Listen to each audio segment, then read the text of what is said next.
से यहाँ से उम्मीद है आप सब स्वस्थ होंगे और मस्त होंगे। मैं शुभम पालीवाल, आपका अपना एसपी सर, फिर एक बार आपका स्वागत करता हूं बेटा डाउटनेट में।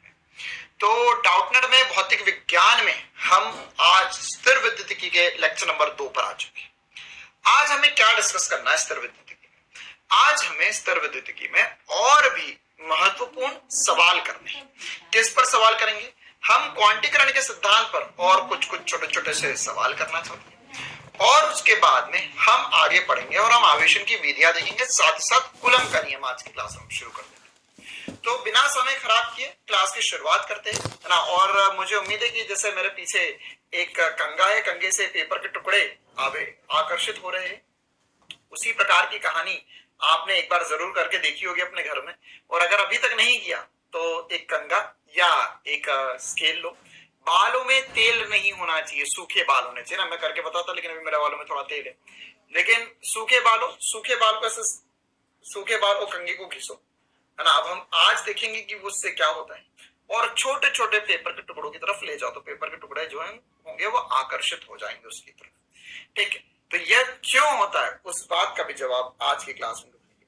तो इस चैप्टर हमने आवेश पढ़ लिया, कूलम का नियम आज की क्लास में पढ़ेंगे। आने वाले समय विद्युत क्षेत्र, बल रेखाएं, गाउस का नियम होगा और साथ ही साथ बेटा हम स्थिर विद्युत, स्थितिज ऊर्जा, विद्युत विभव, समविभव पृष्ठ, विद्युत द्विध्रुव देखेंगे।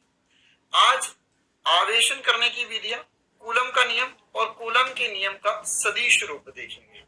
और ये सब कुछ देखिए, उससे पहले भी हम क्या करने वाले हैं, उससे पहले हम लोग पिछली क्लास में जो क्वांटीकरण का सिद्धांत पढ़ रहे थे उस पर ही और भी कुछ महत्वपूर्ण चर्चाएं करेंगे। साथ ही साथ पहले मैंने आपको ये क्वेश्चन भी करवाऊंगा मैं, उससे पहले मैंने आपको एक और सवाल दिया था। ये 2-3 क्वेश्चन हमें करना है। मुझे उम्मीद है कि ये एक सवाल जो मैंने दिया था वो आपने ट्राई जरूर कर लिया होगा। कौन सा सवाल दिया था सर आपने? मैंने आपको बोला था बेटा कि एक कूलम आवेश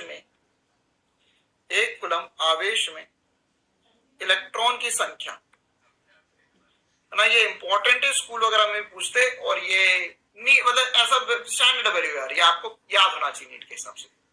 तो क्या बताया मैंने, Q बराबर N ही होता है। तो Q का मान कितना है? 1। N क्या है? इलेक्ट्रॉन की संख्या, ये निकालना था। और ये 1.6 × 10⁻⁻19 बचा था। तो ये नीचे आ जाए तो कितना हो जाएगा? ये हो जाएगा 1/1.6 × 10⁻⁻19, ये होगा N के बराबर। क्लियर है बेटा? तो यहाँ पर ये कितना हो जाएगा, ये कितना हो जाएगा, इसको सॉल्व करा आप लोगों ने। तो सॉल्व कैसे करेंगे सर हम इसे? देखो मैं इसे सॉल्व करके बता देता हूँ आप लोगों को। यहाँ पर लिख सकते हैं हम 100/16 × 10⁻18। कैसे कर दिया मैंने? देखो 10⁻19 था, -19 था, ऊपर था तो 10⁻19 बच जाता। फिर मैंने क्या किया, तो यहाँ पर 10⁻8 ये 1 होता, ये 1/ ऐसा होता ना यार, 1.6 होता। अब मैंने यहाँ से एक पॉइंट उड़ाया, तो पॉइंट उड़ाते ही क्या हो गया सर, यहाँ पे एक और 0 आ गया। लेकिन 10/16 करूंगा तो मेरा आंसर 1 से कम आ जाएगा। तो इसके लिए मैंने क्या किया, मैंने एक और 0 से उधार ले लिया। तो इससे उधार लूंगा तो 18 हो जाएगा और यहाँ 100 हो जाएगा। अब 100/16 करना है आपको। ठीक है, तो कैंसर को इंस्टॉल करोगे तो आप 6.25 वैल्यू आएगी। मुझे याद है, आपको भी याद हो जाएगी, कोई दिक्कत वाली बात नहीं है ना। और आप इसे सॉल्व भी कर सकते हो। तो हमने देखा था कि एक कूलम में 6.25, 100/16 में सॉल्व भी कर देता हूं भले आपको लगे तो सर यहाँ पर हम सॉल्व करेंगे तो 25/4, है ना। क्या करा, 4 के पहाड़ से काट दिया तो 25/4 हो गया। तो 6.25 × 10⁻18 बचेगा इलेक्ट्रॉन होते ही। क्लियर है कहानी? चलिए अब हम आगे बढ़ते हैं, है ना। और हम और भी कुछ छोटे छोटे से सवाल कर लेते हैं आज की क्लास। तो अगला इंपॉर्टेंट सा सवाल, जब एक पॉलिथीन के टुकड़े को ऊन के साथ रगड़ा जाता है तो पॉलिथीन पर -2 × 10⁻⁻7 आवेश आ जाता है, कूलम आवेश आ जाता है। तो पॉलिथीन पर स्थानांतरित द्रव्यमान की मात्रा ज्ञात कीजिए ना। मैं एक ये सवाल जो मैं आपको एक आइडिया देना चाहता हूँ कि सॉल्व कैसे करते हैं, उसके लिए ही करवा रहा हूँ, है ना। क्या आइडिया देना चाह रहा हूँ मैं, देखिए करते हैं मिलकर। यहाँ पर अभी हमारे पास कितने इलेक्ट्रॉन, आवेश कितना है ना। तो देखो हमें द्रव्यमान तक पहुंचना है, तो द्रव्यमान किसका होगा? देखो क्या होगा सर, पॉलिथीन और रबड़ को रगड़ा गया है तो स्थानांतरित द्रव्यमान, तो द्रव्यमान किसकी वजह से स्थानांतरित होगा? सर द्रव्यमान स्थानांतरित होगा आवेश की वजह से।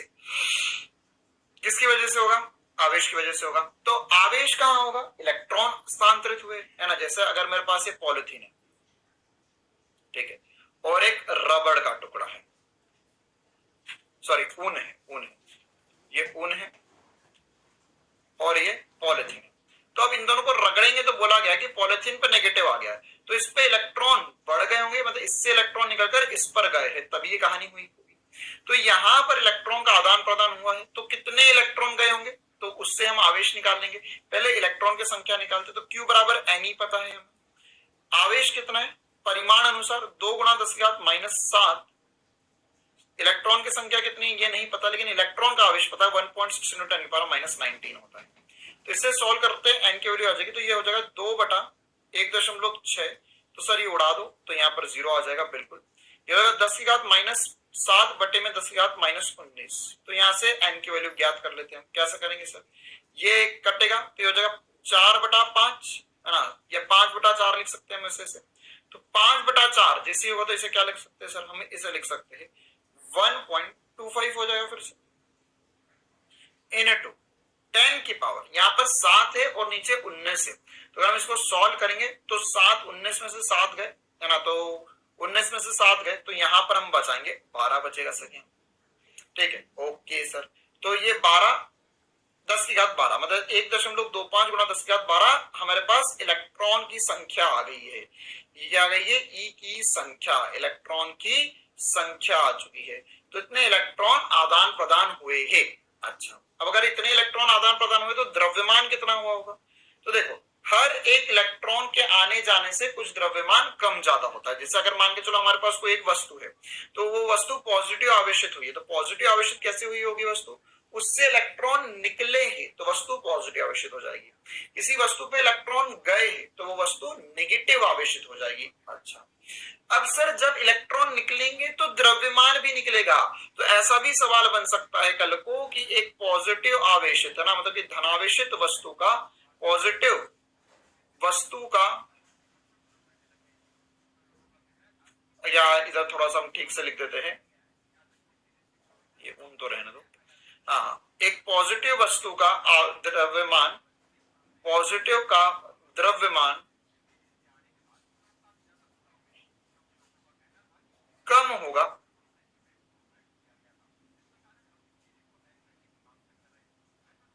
नेगेटिव आवेशित वस्तु से, आवेशित वस्तु से ना, ये इंपॉर्टेंट सी बात होगी हमारे लिए। तो अब यहाँ पर कितना कम होगा या आवेश कितना स्थानांतरित हुआ? तो सर आप आवेश निकाल सकते हैं, हमारे पास इलेक्ट्रॉन की संख्या है, हर एक इलेक्ट्रॉन का आवेश पता है, तो यहां से हम क्या निकाल लेंगे? हम यहां से निकालेंगे कितना आवेश स्थानांतरित हुआ। तो सॉरी, आवेश कितना स्थानांतरित हुआ ये पता कर लिया हमने इलेक्ट्रॉन की संख्या निकाल ली है। अब हमें द्रव्यमान निकालना, तो द्रव्यमान कितना स्थानांतरित हुआ वो कैसे पता चलेगा? वो पता चलेगा सर एक इलेक्ट्रॉन पर द्रव्यमान इंटू इलेक्ट्रॉन की संख्या। तो 1.25 गुणा 10⁻12 गुणा एक इलेक्ट्रॉन का आवेश, तो 9.1 × 10⁻31। बस यही हमारा जवाब आ जाएगा ना। तो ये आसान सा सवाल, तो ये इसमें देखो हो सकता है करने में तुम्हें थोड़ी कठिनाई लगेगी सर, ये तो खतरनाक सा है, लेकिन इतना कोई ज्यादा खतरनाक सा सवाल नहीं है। हमें बस ये पता करना था कि इलेक्ट्रॉन की संख्या कितनी, और उसके बाद में हमें ये पता करना है कि यहाँ पर द्रव्यमान कितना। तो एक इलेक्ट्रॉन का द्रव्यमान पता है, × इलेक्ट्रॉन की संख्या कर दी। अच्छा, ये कितना आ जाएगा? इसको अगर हम सॉल्व करेंगे तो आ जाएगा कुछ 11 आएगा, 11.375 गुणा 10 की घात, मल्टीप्लाई करके देखो, मल्टीप्लाई करके देखो, इंटू 10 की घात, यहां कितना हो जाएगा सर? यहां पर हो जाएगा, यह है 31 और यह है 12, तो बचेगा 19, तो ये हो जाएगा 10 की घात -19 किलो। ठीक है, या आप चाहो तो एक पॉइंट उधर भी ले जा सकते हो। किधर ले जा रहे हो? उल्टे हाथ की तरफ, तो घात बढ़ जाएगी, तो बढ़कर ये हो जाएगी 1.1375 गुणा 10 की घात बड़ी, तो -19 + 1 करोगे तो -18 किलो आ जाएगा। मुझे पता है थोड़ा मेरे पीछे जा चुका है, लेकिन आप आराम से देख सकते हो। क्लियर है कहानी? तो ऐसे छोटे छोटे से सवाल हमसे बनने चाहिए, उसमें कोई बहुत खतरनाक सवाल नहीं है। अगला क्वेश्चन देख लेते हैं, ये भी आसान सवाल। एक उदासीन गोले पर प्रति सेकंड, है ना, देखो मैं एक्चुअली थोड़े से अलग सवाल तुम्हें करवाना चाह रहा हूं, ठीक है। तो एक उदासीन गोले पर प्रति सेकंड 10⁻12 अल्फा कण गिरते हैं। अच्छा, उस समय की गणना कीजिए जिसमें गोले पर 2 माइक्रो कुलम या 2 × 10⁻6 कुलम आवेश हो जाएगा। तो देखो क्या हो रहा है, यहां पर प्रति सेकंड 10⁻12 अल्फा कण गिर रहे हैं या नाभिक, हीलियम के नाभिक गिरते हैं। तो क्या होगा कि प्रति सेकंड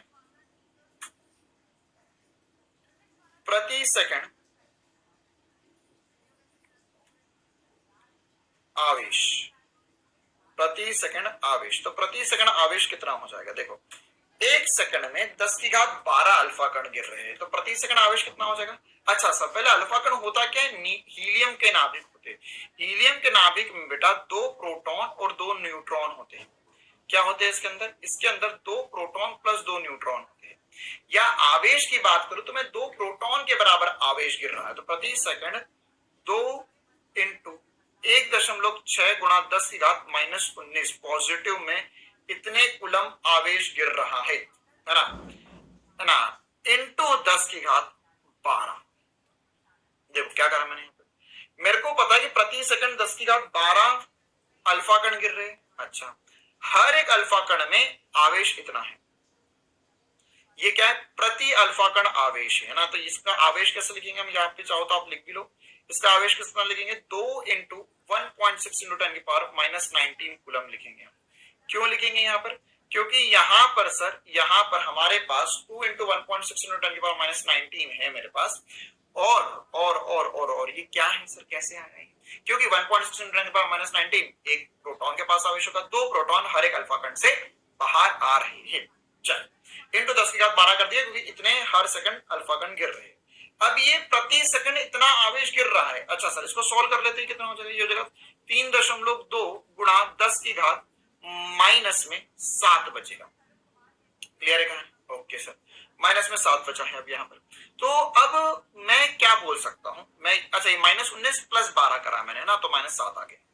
अब मैं इतना बोल सकता हूं, इतना आवेश प्रति सेकंड आ रहा है, और कितना आवेश करना है, 2 माइक्रोकुलम आवेश करना है। तो देखो अब यहां पर फिजिक्स खत्म हो चुका है, आसान सा गणित है कि कुल आवेश जो आपको करना है वह 2 माइक्रोकुलम या 2 × 10⁻6 कुलम करना है, ठीक है। और हर सेकंड इतना आवेश गिर रहा है। तो अब आपको बताना है कि कितना समय लगेगा। तो मेरे हिसाब से ऐसा कर सकते हैं सर कि समय जो हो जाएगा वो होगा, ये हो जाएगा 3.2 × 10⁻7 बटे में 2 × 10⁻6, ठीक है। ये क्या आ गया, ये समय आ गया है, समय आ गया। कैसे आ गया ये समय, तो कुछ ऐसी कहानी है कि टोटल इतना चाहिए, हर एक सेकंड इतना आ रहा है, तो कितना समय लगेगा। तो मैं क्या कर सकता हूं कि टोटल इतना, अच्छा एक सेकंड है ना, कुल टोटल ऊपर आएगा 2 × 10⁻6 बटे में हम कर सकते 3.2 × 10⁻7, ठीक। तो ये कैसे कर दिया मैंने, ये ऐसे समझ सकते हो आप, ये आवेश प्रति सेकंड है, और जो वो है वो कुल आवेश है 2 × 10⁻6। तो पर सेकंड कितना आवेश आ रहा है, प्रति सेकंड जो आवेश आ रहा होगा सर, वो मैं लिख सकता हूं आसानी से 2 × 10⁻6 बटे में 3.2 × 10⁻7। सर नहीं आता सर, बैल बुद्धि है हम तो, क्या करें सर। देखो ये क्या है, ये है आवेश बटे में समय, आवेश प्रति सेकंड है, ठीक है।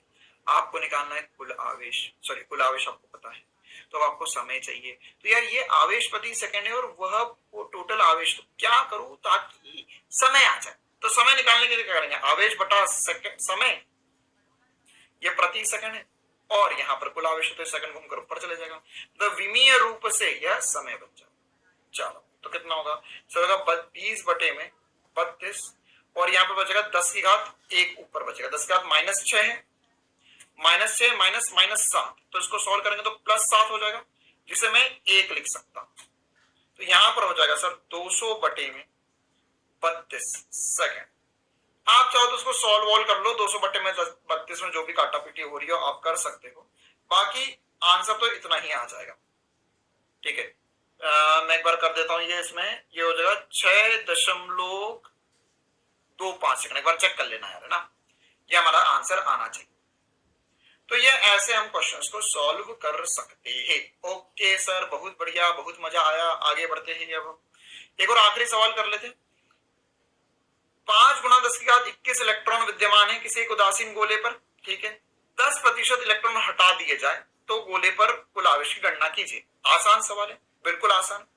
टोटल इलेक्ट्रॉन दिए हुए तुम्हें, 10% हटा लेते तो आवेश कितना आएगा? तो आवेश क्या होता है? Q इक्वल टू एन होता है। कितने इलेक्ट्रॉन हटा रहे हो तो एन क्या हो जाएगा सर? एन पहले निकाल लेते हैं। एन होगा 5×10⁻21 का 10%। 10% मतलब 0.1 लिख सकता हूं मैं, इंटू 10/100 या 0.1 कर सकते हो। तो 1 0 से 0 कट जाएगा यहाँ पर, तो ये बचेगा 5×10⁻20। ये एन का मान है। कितना गया? 5×10⁻20 आ गया। अब हमें क्या करना है? हमें Q का मान क्या करना? तो Q बराबर एन ई कर देंगे। तो एन हो जाएगा 5×10⁻20 इंटू ई 1.6 × 10⁻19। अब बस अब इसे सॉल्व कर देते हैं। तो सर यहां पर सॉल्व करेंगे तो 16×5 कर देंगे, ठीक है। तो यहां पर ये और पॉइंट भी हटाना है हमें, तो एक बार ये 16×5 ही कर देते हैं। तो यहां पर कितना हो जाएगा सर?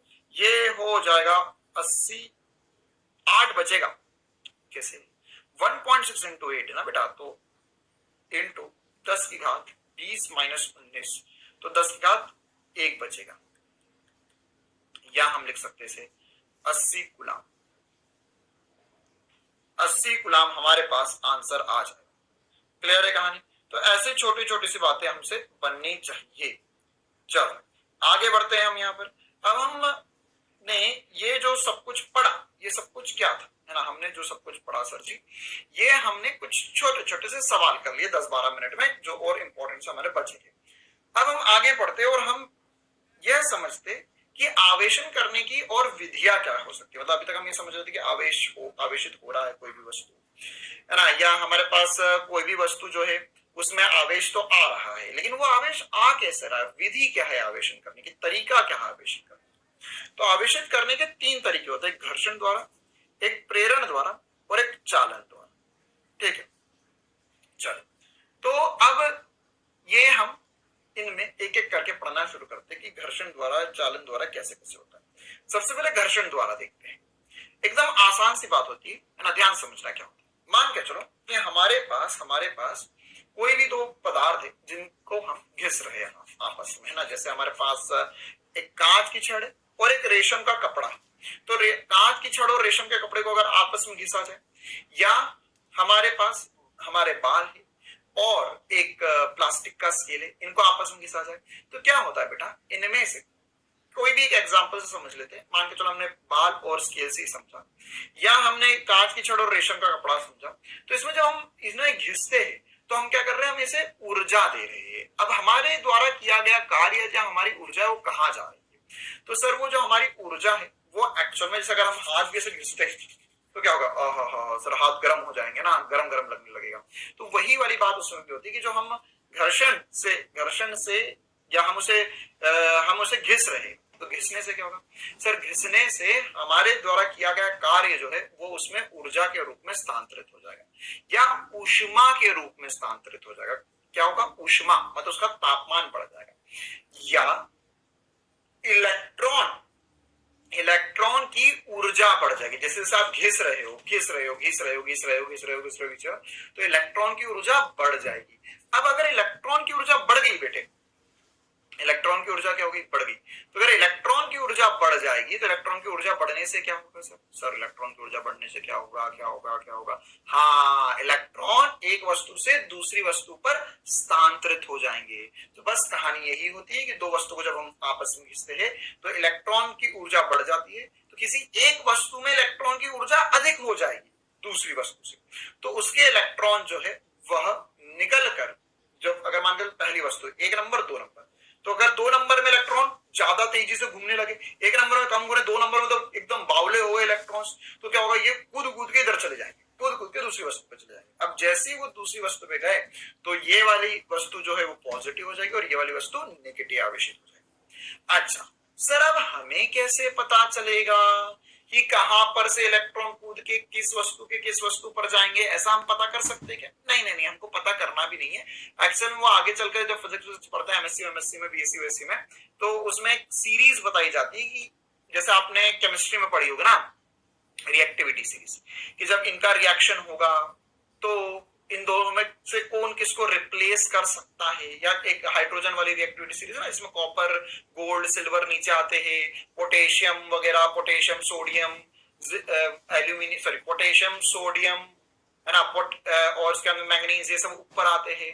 तो हाइड्रोजन के, तो वो उनको कौन किसको रिप्लेस कर सकता है, ठीक है। तो वैसे ही बात एक सीरीज बनती है फिजिक्स में, वो सीरीज हमारे कोर्स में है भी नहीं, उससे कोई लेना देना भी नहीं है हमें, तो कुछ 5-6 एग्जाम्पल है बस जो याद रखें, ठीक है। तो क्या होता है, जब हम एक वस्तु को दूसरी वस्तु पर रगड़ते हैं तो इलेक्ट्रॉन का स्थानांतरण एक वस्तु से दूसरी वस्तु की ओर हो जाता है, एक वस्तु से दूसरी वस्तु की तरफ इलेक्ट्रॉन का स्थानांतरण हो जाता है। अब जैसे एग्जाम्पल के लिए, अगर हमने कांच की छड़ और रेशम का कपड़ा रगड़ा, क्या रगड़ा रेशम का कपड़ा और कांच की छड़, तो अगर कांच की छड़ और रेशम के कपड़े को हम रगड़ेंगे तो क्या होगा, रेशम का कपड़ा जो होगा वो ऋणावेशित हो जाएगा और कांच की छड़ जो है वो पॉजिटिव हो जाएगी। इसी प्रकार से उन्हीं वस्त्र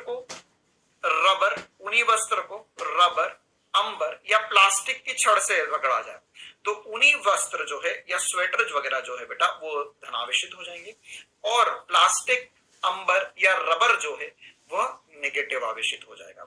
इसी प्रकार से सूखे बाल और हम कंघा रगड़ते हैं तो सूखे बाल पॉजिटिव हो जाते हैं और कंघा कैसे हो जाता है, नेगेटिव आवेशित हो जाता है।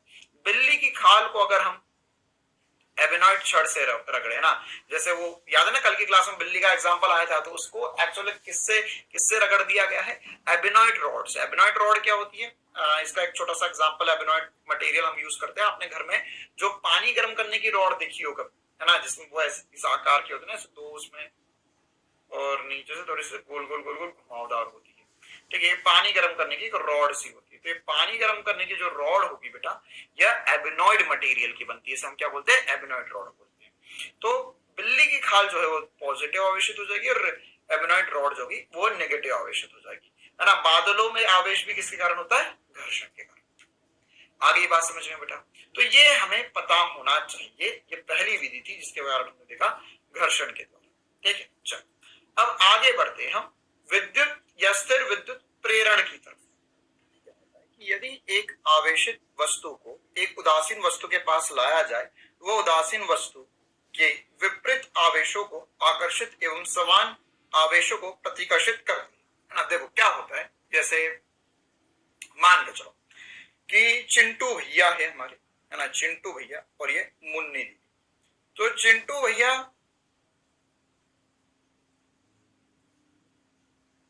आवेशित है मतलब उनको मुन्नी से प्यार है, लेकिन अभी मुन्नी को प्यार नहीं हुआ चिंटू से, है ना, मुन्नी को भी प्यार नहीं हुआ, तो ये कैसी है, उदासीन है, इसके पास किसी भी प्रकार का आवेश नहीं है। तो अब क्या होता है, जैसे ही अगर ये मान के चलो पूरा पॉजिटिव आवेशित है, तो ये अगर पॉजिटिव आवेशित है तो क्या होगा, अभी मुन्नी कैसी है, उदासीन है, उसके पास नेट आवेश, अच्छा उदासीन मतलब नेट आवेश शून्य है क्या, हाँ नेट आवेश शून्य है, लेकिन क्या मुन्नी के पास आवेश है, हाँ सर मुन्नी के पास कुछ पॉजिटिव आवेश है, कुछ नेगेटिव आवेश है। अब क्या होता है कि यहाँ पर जैसे ही चिंटू मुन्नी के करीब जाएगा, है ना, करीब जा रहा है, टच नहीं कर रहा है ना। देखो यहाँ पर एक बहुत इंपॉर्टेंट सी बात है, प्रेरण में टच नहीं होता है, प्रेरण में क्या होता है, केवल पास जाना है, एकदम पास जाना है ना, आंखों में आंखें डालकर। तो क्या होगा, यहां पर जो कि उधर पॉजिटिव आवेश है तो मुन्नी के इस तरफ पूरा नेगेटिव आवेश आ जाएगा, क्योंकि इधर पॉजिटिव आवेश है तो मुन्नी का नेगेटिव आवेश अपनी तरफ खींच लेगा और दूसरी तरफ मुन्नी का पॉजिटिव आवेश चले जाएगा। क्लियर है।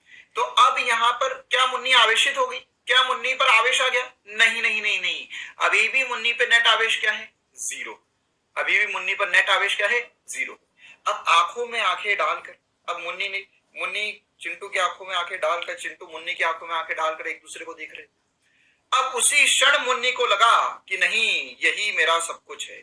तो उसने सोचा कि अब मैं कैसे हमेशा आकर्षित रह पाऊं, मतलब कैसे मेरे अंदर हमेशा विपरीत आवेश बना रहे, नेगेटिव आवेश बना रहे।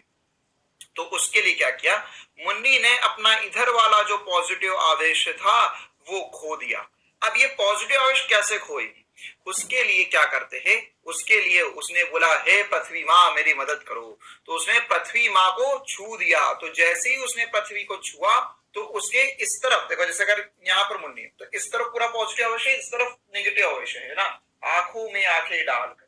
तो अब इधर की तरफ से अगर उसने पृथ्वी माँ को टच कर दिया तो इधर वाला जो आवेश है पूरा बहकर पृथ्वी में चले गया। क्यों चले गया, केवल इधर का क्यों गया, क्यों, क्योंकि यहां पर देखो ये वाला जो आवेश है, इधर वाला जो आवेश है वो तो चिंटू ने पकड़ कर रखा हुआ है, उसने इधर वाला नेगेटिव आवेश अपनी तरफ खींच कर रखा हुआ है। तो इधर वाला तो आवेश जो है, इधर वाला आवेश नेगेटिव आवेश चिंटू की तरफ खींचा हुआ है। अब धीरे से मुन्नी ने हमेशा आकर्षित रहने के लिए पॉजिटिव आवेश जो है वो पृथ्वी पर टच कर दिया। तो जैसे ही पृथ्वी पर टच करा तो ये पॉजिटिव आवेश जो है वो बहकर पृथ्वी के अंदर चले गया। और अगर ये पृथ्वी के अंदर चले गया तो अब ये फिर धीरे से, है ना, अभी तो बहुत नजदीक थे, अब फिर उसके बाद में क्या होगा, अब चिंटू दूर आएगा। तो चिंटू कैसा है, पॉजिटिव आवेशित है। और अगर वो मुन्नी उससे दूर भी चली जाए तो अब वो कैसी हो जाएगी, इधर नेगेटिव आवेश था, इधर का पॉजिटिव चले गया, तो अभी नेगेटिव आवेश ही जो है वो पूरी पूरी बॉडी पर आ जाएगा। और इसी प्रकार से मुन्नी भी चिंटू की तरह आवेशित हो चुकी। क्लियर है। तो एक पॉजिटिव आवेश हो गई वस्तु और एक नेगेटिव आवेशित हो गई वस्तु। तो ये वही है, परिमाण अनुसार एक पूरा स्टेटमेंट फिर से अपन पढ़ते हैं। यदि एक वस्तु दूसरी एक आवेशित वस्तु को एक उदासीन वस्तु के पास लाया जाए तो वो उदासीन वस्तु के विपरीत आवेशों को आकर्षित करती है एवं समान आवेशों को प्रतिकर्षित करती है ना। तो यहाँ पे पॉजिटिव था, यहाँ पर ये पॉजिटिव था, तो इसने इसके नेगेटिव को आकर्षित कर दिया और पॉजिटिव को प्रतिकर्षित कर दिया। परिमाण स्वरूप उदासीन वस्तु की एक सतह ऋणावेशित और दूसरी सतह धनावेशित हो जाती है। इधर वाली सतह ऋणावेशित हो गई, इधर वाली सतह धनावेशित हो गई। यह स्थिर विद्युत प्रेरण कहलाता है ना। ये क्या हो गया, यह स्थिर विद्युत प्रेरण। प्रेरण मतलब क्या होता है, देखो प्रेरण वर्ड का हम बहुत बार यूज करेंगे फिजिक्स।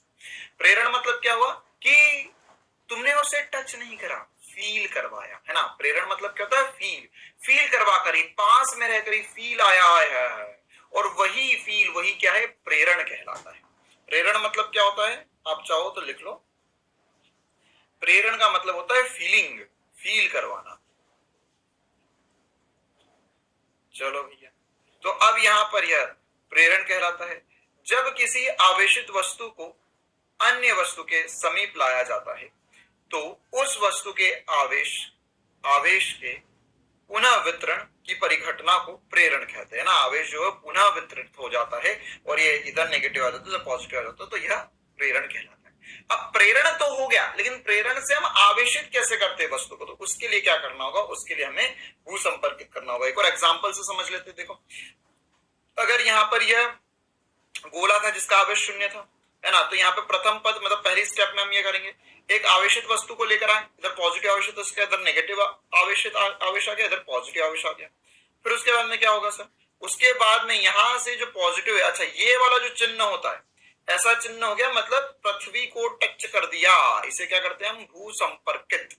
क्या कहते हैं, भू संपर्कित, मतलब क्या कर दिया, पृथ्वी पर टच कर दिया, है ना, ऐसे पृथ्वी को धीरे टच कर दिया, तार जोड़ दिया, तो उस तरफ वाला आवेश जो है वो बहकर पृथ्वी में चले जाएगा। वैसे आवेश नहीं जाता है, विभव समान होता है, लेकिन अभी हमें विभव नहीं पता है ना, विभव शून्य हो जाता है।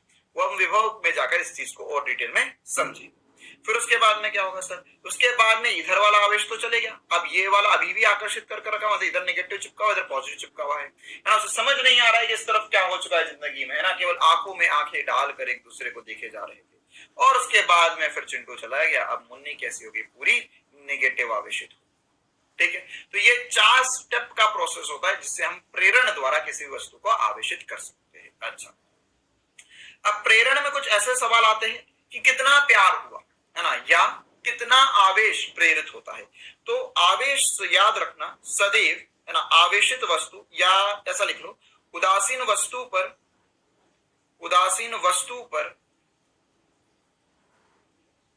प्रेरण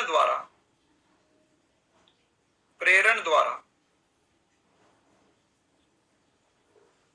आवेश सदैव समान एवं और विपरीत प्रकृति का आता है, विपरीत प्रकृति का आता है।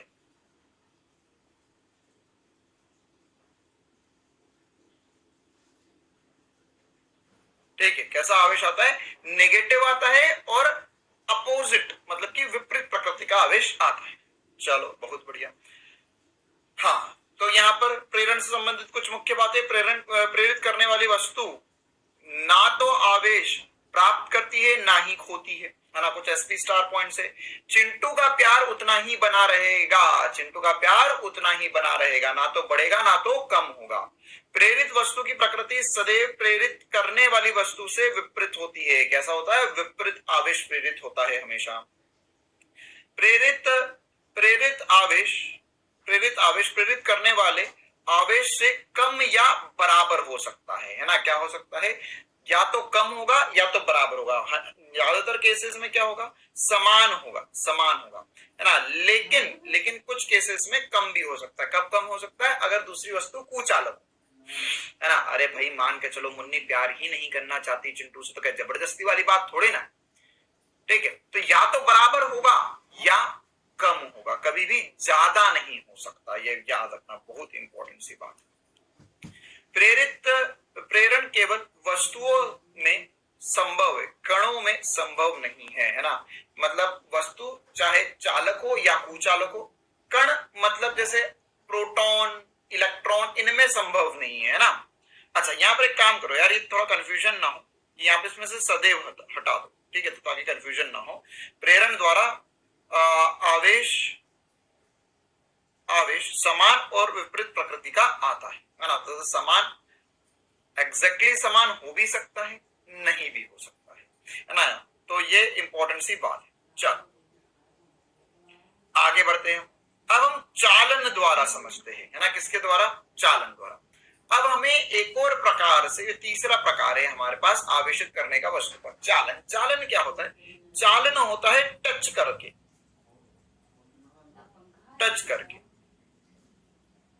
अब टच करके क्या होता है सर? देखो क्या होगा। मान के चलो हमारे पास कोई भी एक वस्तु, या हमारे पास एक गोला है। ठीक है, इस गोले पर हमारे पास कुछ पॉजिटिव आवेश था, या यहां पर ऐसा समझ सकते कि हम चिंटू था, चिंटू के पास कुछ पॉजिटिव आवेश था। ठीक है, अब यह एक उदासीन भी हो सकता है या खुद पहले से आवेशित भी हो सकता है दूसरा गोला, है ना। मतलब मुन्नी जो है वह अभी मान के चलो उदासीन। अब क्या करेंगे भैया? अब चिंटू और मुन्नी करीब तो आएंगे, लेकिन करीब आना जरूरी नहीं है। अब क्या होता है इसमें यहां पर ये अगर पॉजिटिव आवेशित वस्तु है और यह उदासीन वस्तु है, तो इनके बीच में कनेक्शन बिठा दिया जाता है, एक तार जोड़ दिया जाता है। मतलब क्या हुआ? मतलब यह हुआ सर कि यहां पर कुछ ऐसा कार्यक्रम हुआ कि यह हाथों में हाथ लिए 4 कदम, बस 4 कदम चल दिए साथ। ठीक है, तो यहां पर क्या हुआ? ये अगर हाथों में हाथ लिए चले तो इसमें क्या हुआ? यहां पर कंडक्शन हुआ है, चालन हुआ है। चालन को अंग्रेजी में कहते हैं कंडक्शन। ठीक है, मतलब टच कर दिया। तो तार जोड़ते ही क्या होगा? तार जोड़ते ही पूरा आवेश जो है वह रिडिस्ट्रीब्यूट हो जाएगा, या अपने आप को आवेश जो है वह सभाजित कर लेगा। मतलब कुछ आवेश इसके पास रह जाएगा और कुछ आवेश इसके पास रह जाएगा। क्लियर है बात? जैसे ही तार हटाएंगे तो थोड़ा सा आवेश बहकर उधर चलेगा। अब कितना आवेश किसके पास रहेगा उसके ऊपर हम जब विभव पढ़ेंगे तब चर्चा करेंगे। और बाकी अगर अभी आप जानना चाहते हो तो याद रखना कि चालन के द्वारा जो आवेश आता है, तुम्हें प्रक्रिया समझ में आ गई? एकदम आसान सी बात है। एक गोला था, दूसरा गोला था, एक आवेशित था, एक आवेशित नहीं था, दोनों को जोड़ दिया। तो दोनों को जोड़ोगे तो टोटल आवेश जो है टोटल आवेश जो है वो रिडिस्ट्रीब्यूट हो जाएगा, या आवेश कुछ इसके पास आ जाएगा, कुछ इसके पास आ जाएगा। अब कितना आवेश रहता है वो ध्यान रखना कि चालन द्वारा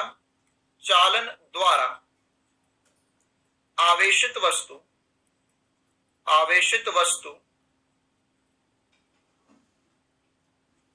पर आवेश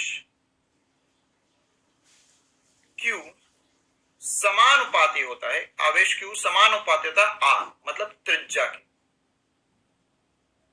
किसके समानुपाती होता है? त्रिज्या के। जितनी ज्यादा त्रिज्या आएगी उतना ज्यादा आवेश रहेगा उस पर, ठीक है। जितनी ज्यादा त्रिज्या होगी उतना ज्यादा आवेश रहेगा। या इसमें एक और इंपॉर्टेंट सी बात होती है, एक और पद होता है जिसको हम कहते हैं आवेश घनत्व। क्या होता है? आवेश घनत्व। आवेश घनत्व क्या होता है बेटा? आवेश घनत्व होता है आवेश बटा क्षेत्रफल। क्या होता है आवेश घनत्व? आवेश बटा क्षेत्रफल होता है। आवेश बटा क्षेत्रफल होता है। हम इसे सिग्मा से चिन्हित करते हैं। याद रखना, आवेश घनत्व जो होता है व्यक्त क्रमानुपाती होता है त्रिज्या की। मतलब जितनी छोटी त्रिज्या होगी, जितनी छोटी या जितनी कम त्रिज्या होगी उतना ज्यादा आवेश घनत्व आएगा उस जगह पर, ठीक है। और चालन के बाद में आर जो क्यू होता है वो समानुपाती होता है आर के। लेकिन है ना, अभी हम एक एग्जाम्पल करेंगे छुटकू सा, जिसमें हम ये मानेंगे कि हमारे पास आर त्रिज्या का एक गोला है। आसान सा एग्जाम्पल करेंगे। आर त्रिज्या का एक गोला है जिसपे 2 माइक्रोकुलम आवेश था प्लस 2 माइक्रोकुलम आवेश था, और यहां पर ये दूसरे गोले से जाकर टच कर दिया जाता है जिसकी त्रिज्या भी कितनी है? आर है। तो चालन द्वारा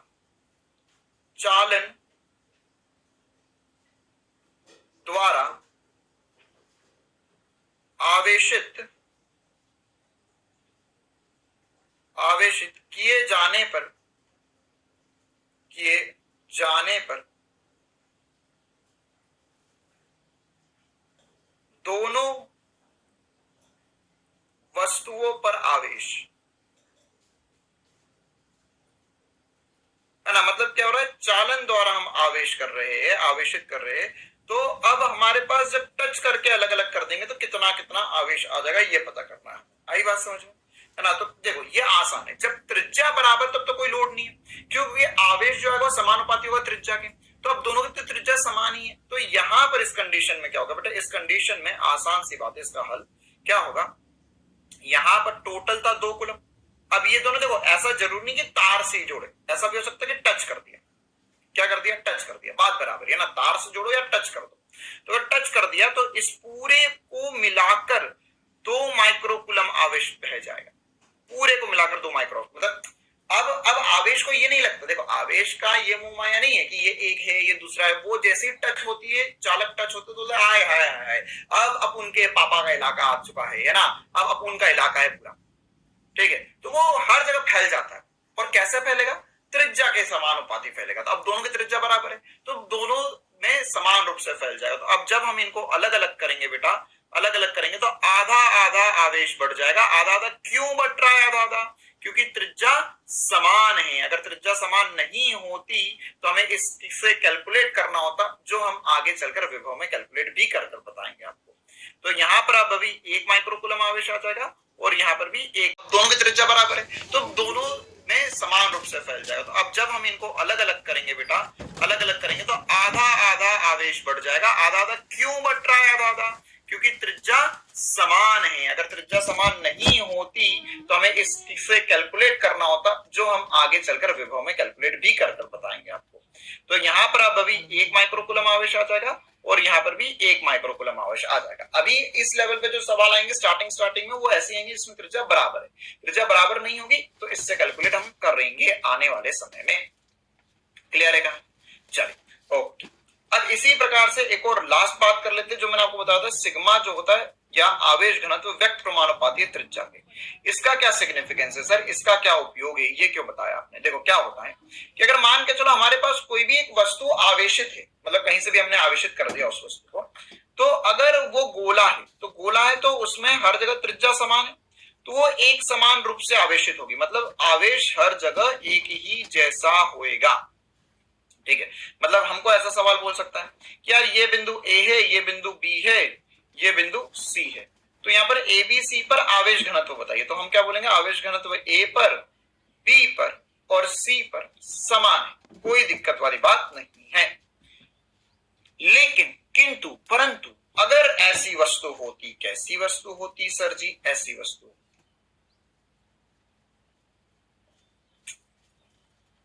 इस प्रकार की कुछ आकृति होती, ठीक है। तो अगर कुछ ऐसी टेढ़ी मेढ़ी आकृति, कोई भी आकृति ले ली मैंने, या कुछ इस प्रकार की आकृति होती,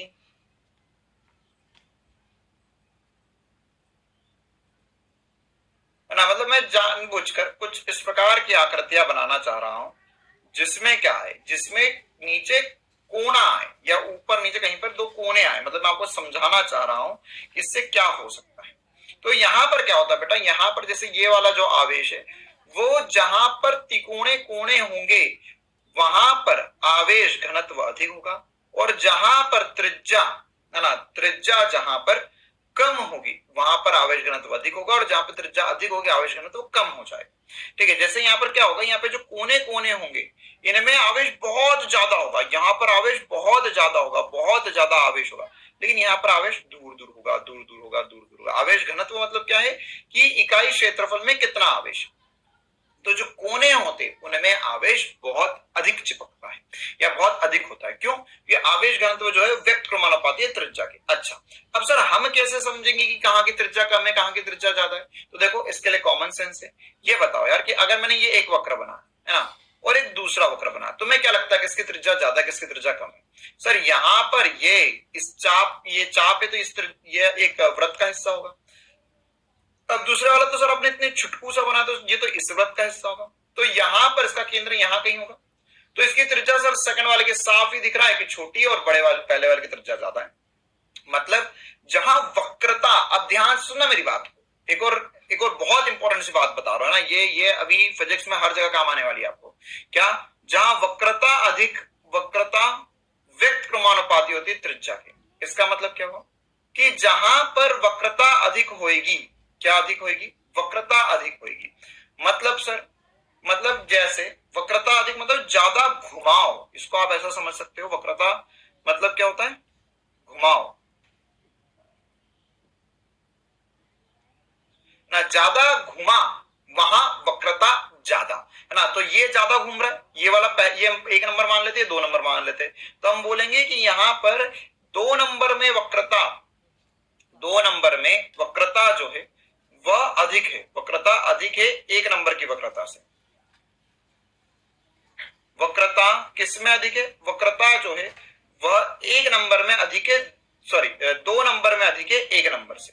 क्यों? कि 2 नंबर ज्यादा घूम रहा है सर, ज्यादा घूम रहा है, बहुत अधिक घुमा हुआ है। तो जो ज्यादा घूम रहा है ना, एकदम एकदम यार डूइंग घूम गया पूरा, घूम गया।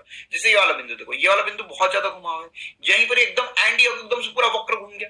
तो जहां पर वक्रता कैसे पहचानेंगे? जहां पे ज्यादा घूम रहा है। तो कहां ज्यादा घूम रहा है सर? ये समझ में आ गया, 2 नंबर में ज्यादा घूम रहा है, 1 नंबर में कम।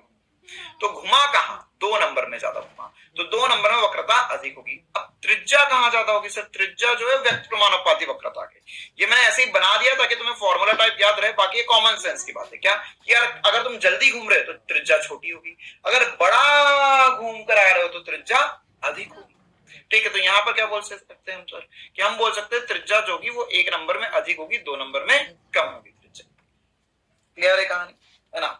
हाँ, इधर चल जाओ, इधर तो त्रिज्या जो है वो 1 नंबर में अधिक होगी, 2 नंबर में कम होगी त्रिज्या। तो ये वैसे ही हम यहाँ पर भी समझ सकते हैं ना, कि जैसे अगर हमको बोला कि भैया ये ए बिंदु है, यह बी बिंदु है, तो ए और बी में बताइए कि कहां पर सिग्मा अधिक होगा? तो सिग्मा जो होगा वो बी बिंदु पर अधिक होगा, आवेश घनत्व जो होगा वो बी बिंदु पर अधिक होगा। क्यों? कि बी बिंदु की त्रिज्या बहुत ही कम है, वो चुटकू से में घुमा दिया आपने, वक्त आगे बात समझ में। तो ये सब कुछ हमें घनत्व वगैरह को लेकर पता हो। यहां से हम एक नई दुनिया में जा रहे हैं। अब नई दुनिया का स्वागत कैसे करना है? एक बार सभी लोग हाथ जोड़ेंगे और बोलेंगे, हे कुलम बाबा हमें शक्ति दो कि हम आपका नियम जो है वो बहुत बढ़िया तरीके से पढ़ पाए, क्योंकि आपके नियम से ही हमें गुरुत्वाकर्षण के नियम भी बहुत बढ़िया तरीके से चमकेंगे, और आपके नियम को अगर हमने बढ़िया तरीके से समझ लिया तो हमारा सदिश जो है वो भी बहुत बेहतर हो जाएगा, और साथ ही साथ हमें फिजिक्स में आगे अनेक सवाल बढ़िया तरीके से बनेंगे, है ना। जय हो कूलम बाबा स्वाहा। चलो, तो कूलम का नियम अब हम शुरू करते हैं। ठीक है, तो कूलम का नियम अगर हम शुरू करेंगे तो कूलम का नियम क्या कहता है पहले तो ये भी समझना होगा हमें, और इसमें सदिश क्या काम आएगा। देखो सदिश क्या था, हमने जो सदिश पढ़ा था वो बल के लिए पढ़ा था बेसिकली, है ना। तो आप लोगों से विनम्र अनुरोध है मेरा कि आप लोगों को जो मैंने सदिश पढ़ा तो सदिश में जो ये सदिश योग समझाए थे, है ना, क्या समझा था वो, आर का आर स्क्वायर का परिमाण A square plus B square plus 2ab cos theta अगर बराबर होते हैं, मैं बताऊंगा नहीं और किसी ने कमेंट कर दिया तो घर आके पिटाई लगा दूंगा, मैं सच बोल रहा हूं। ठीक है, मैंने तुम्हें इसलिए टेबल बनवाया और इसलिए सदिश पूरा पढ़वाया कि अगर मान के चलो हमें दो सदिश बराबर दे दिए हैं तो उनमें 90 डिग्री का कोण हो तो बताओ जरा परिमाणी कितना आता है, बताओ बताओ बताओ बताओ, 90 डिग्री का कोण आएगा तो परिमाणी कितना आएगा, √2 गुणा आता है, √2f आएगा। अगर 60 डिग्री का कोण है तो कितना आएगा, √3 परिमाणी आता है। 90 डिग्री का सॉरी 120 डिग्री का कोण हो तो कितना परिमाणी आएगा, कितना आएगा कितना आएगा कितना आएगा, f के बराबर ही आएगा अगर दोनों सदिश बराबर हो तो। ठीक है, ये सब कुछ रटा हुआ होना चाहिए, 2-3 बातें बहुत इंपॉर्टेंट है ना।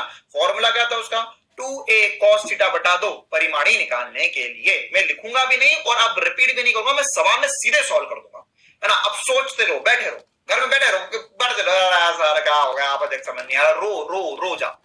जितना रोगे उतना तुम्हें खुद पर एहसास होगा कि नहीं मुझे मेहनत करने की आवश्यकता है, क्योंकि जब बता दिया गया है कि अगर सर वही चीज अगर पूरे साल भर बताते रहेंगे तो आगे क्या पढ़ाएंगे फिर। पढ़ा दूं मैं सदिश पढ़ा दूं, मैं सदिश और मूलभूत गणित पढ़ा दूं, 2-3 मुद्दे मैंने। कोटा में जाओ ना तो इतना मूर्ख बनाएंगे, पूछ लो किसी कोटा वाले दोस्त को फोन लगा के। ठीक है, जगह का नाम नहीं लेना चाहूंगा मैं, लेकिन उन्हें 25 दिनों तक केवल मूलभूत गणित ही पढ़ा रहे। अब सोच अगर तूने अगस्त में पढ़ना शुरू करा है और 25 दिनों तक केवल मूलभूत गणित ही चल रहा है तो क्या हुआ, अगस्त तो खत्म हो गया, है ना। डेली क्लास तो होती नहीं है, क्लास जो होती है वो संडे क्लास नहीं होती और बीच में आधी छुट्टी आ गई, तो अगस्त पूरा अगस्त मूलभूत गणित पढ़ रहा है। बहुत बढ़िया, मजा आ गया जिंदगी में, सब मूलभूत गणित इतना आ गया। अब एक मूर्ख है क्या, वही पढ़ता रह जाएगा जो नीट में आएगा वो क्या कब पढ़ेगा फिर, मूलभूत गणित पढ़ रहे, अगस्त पूरा मूलभूत गणित पढ़ लिया। सितंबर में क्या पढ़ोगे, सरल रेखा में गति और मात्रक और मापन। अरे सर मजा आ गया सर, इतना फील दिलवाया आपने, सरल रेखा में गति और मात्रक और मापन। सितंबर खत्म हो गया। अक्टूबर में अरे सर अभी तो 2 ही चैप्टर हुए हैं, चलो कोई दिक्कत नहीं, जो भगाएंगे रेल लगाकर, है ना। अक्टूबर में समतल में गति हो गया, कार्य ऊर्जा और शक्ति हो गया। अरे बेटा ये तो आसान है, छोटा छोटा सा चैप्टर होता है। अरे क्या छोटा चैप्टर होता है, समतल में गति और कार्य ऊर्जा और शक्ति क्या छोटे चैप्टर है क्या। हाँ, अक्टूबर आते आते आधा 11वीं खत्म। फिर उसके बाद में नवंबर में जो बचा हुआ 11वीं खत्म होगा, दिसंबर में पूरा 11वीं खत्म, फिर उसके बाद जनवरी फरवरी में कोर्स खत्म, जाओ भैया घर जाओ।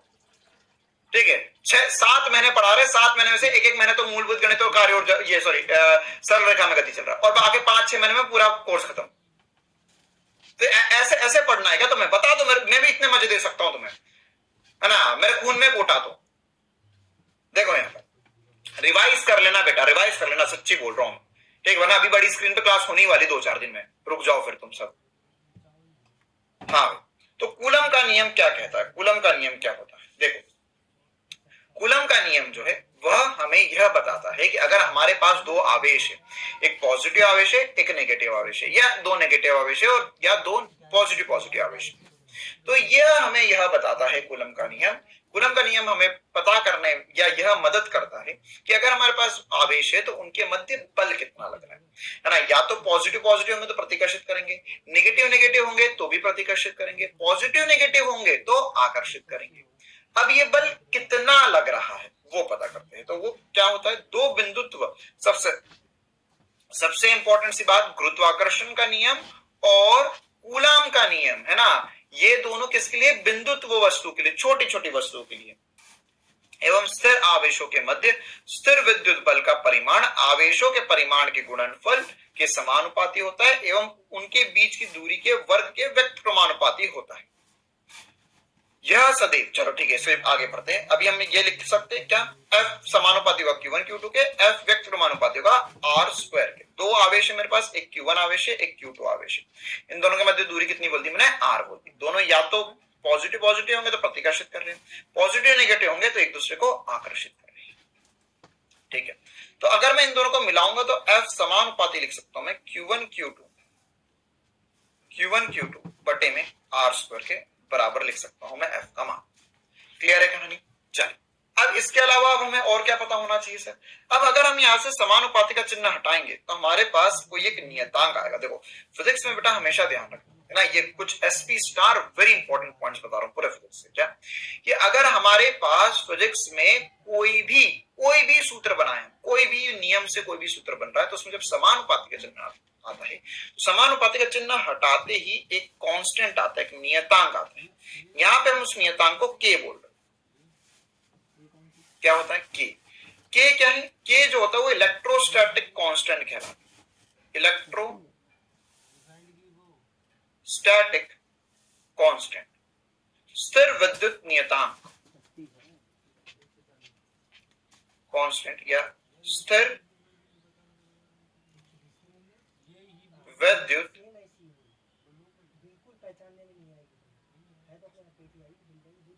नियतांक। ठीक है, स्थिर विद्युत नियतांक कहलाता है। अब इसका मान क्या होता है? देखो क्या होता है बेटा, ये जो कांस्टेंट, कभी भी कोई भी सूत्र बनाएंगे तो जो कांस्टेंट पैदा करेंगे, ये कांस्टेंट का मान कुछ एक्सपेरिमेंट द्वारा, कुछ प्रयोगों द्वारा निकाला जाता है और प्रयोगों द्वारा पता किया जाता है कि यह कांस्टेंट का मान नियत रहेगा हमेशा, या ये कहीं पर परिवर्तित हो सकता है, या ये किसी पर निर्भर कर भी रहा है या नहीं कर रहा है। वो सब हर एक फॉर्मूले में अलग अलग होता है।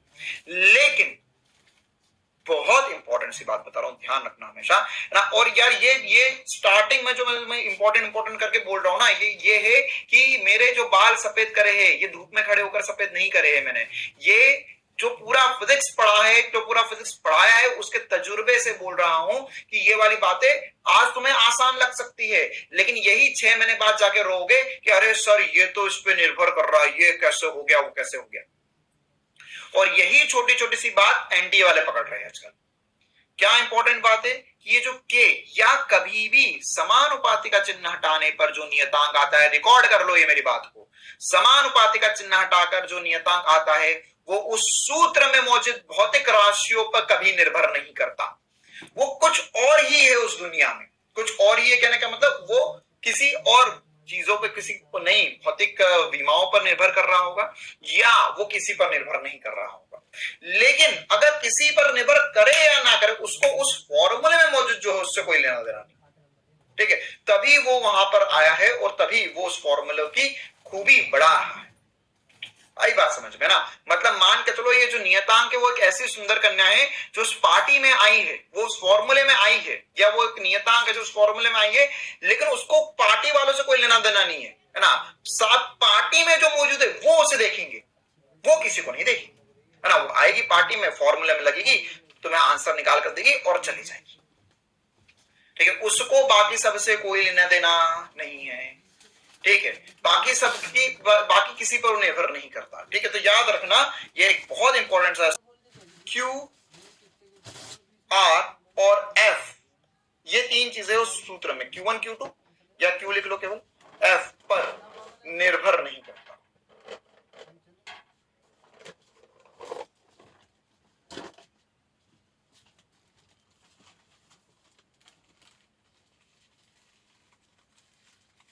ध्यान रखना है, बहुत इंपॉर्टेंट सी बात है, क्योंकि ये अभी पूरे फिजिक्स में बहुत सारे फॉर्मूले बताएंगे। फिर बच्चे बोलते हैं अच्छा जैसे Q बराबर CV लिखा तो सर C जो है वो आवेश पर निर्भर करता है। भगमूर्ख, जब भी कोई भी नियतांक आएगा, है ना, के सर के तो Q1 Q2 पर निर्भर करेगा, नहीं, ये किसी पर निर्भर नहीं।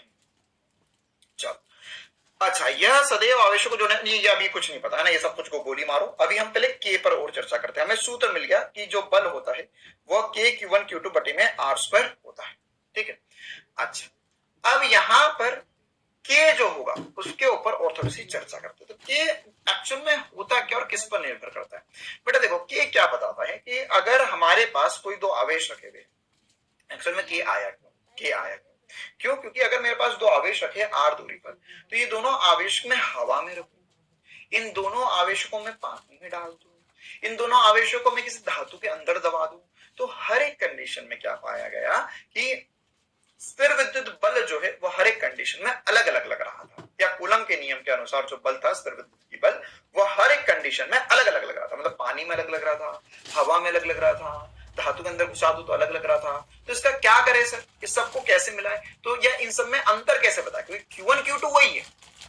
दो आवेश को पहले हवा में रखा, फिर पानी में रखा उतनी ही r दूरी पर, फिर उसके बाद में किसी धातु में गाड़ दिया, तो सब में बल अलग लगाया, तो भौचक्का दिमाग चकरा गया साइंटिस्ट का कि भैया ये कैसे होगा। तो फिर वो के ऊपर आए, उसने बोला कि के एक्चुअल में जो होता है 1/1/4 पाई एप्सिलॉन नॉट, है ना। क्या होता है 4 पाई एप्सिलॉन।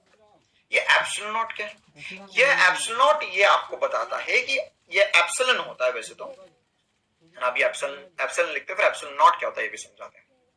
एप्सिलॉन क्या होता है कि कोई भी अगर हमारे पास माध्यम होगा तो उस माध्यम की हम विद्युतशीलता बोलते हैं। सर ये विद्युतशीलता क्या है कि उस वो माध्यम में, देखो ये मैं बता रहा हूं ना, इसका फील लेना इंपॉर्टेंट है ना। उसका फील कहीं नहीं है इस दुनिया में, बस लिख दिया ये होता है। अरे क्या होता है विद्युतशीलता, क्या होता है कि उस माध्यम में जब हम आवेश रख रहे हैं, मतलब ये दो आवेश रख रहे हैं, तो वो माध्यम अपने अंदर से कितनी विद्युत क्षेत्र को गुजरने देगा, या वो आवेश दूसरे आवेश पर जब बल लगाने जाएगा तो माध्यम कितना उसे सपोर्ट करेगा या कितना उसके खिलाफ चले जाएगा, है ना। आई बात समझ में।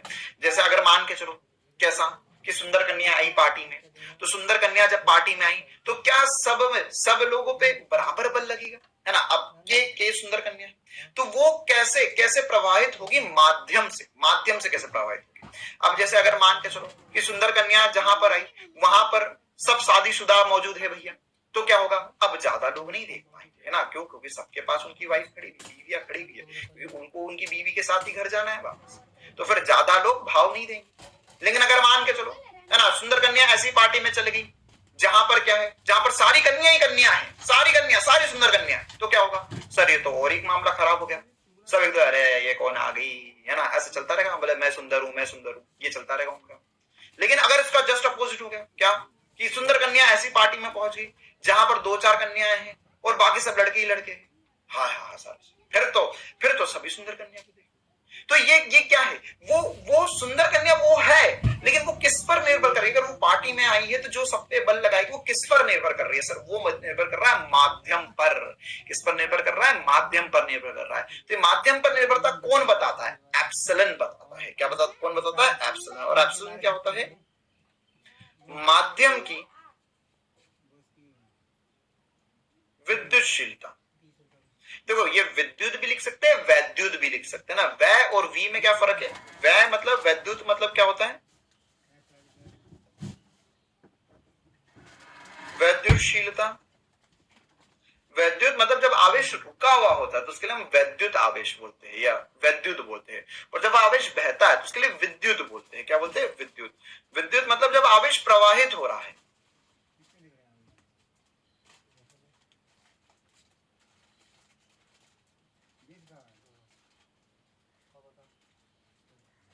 और वैद्युत मतलब आवेश स्थिर है,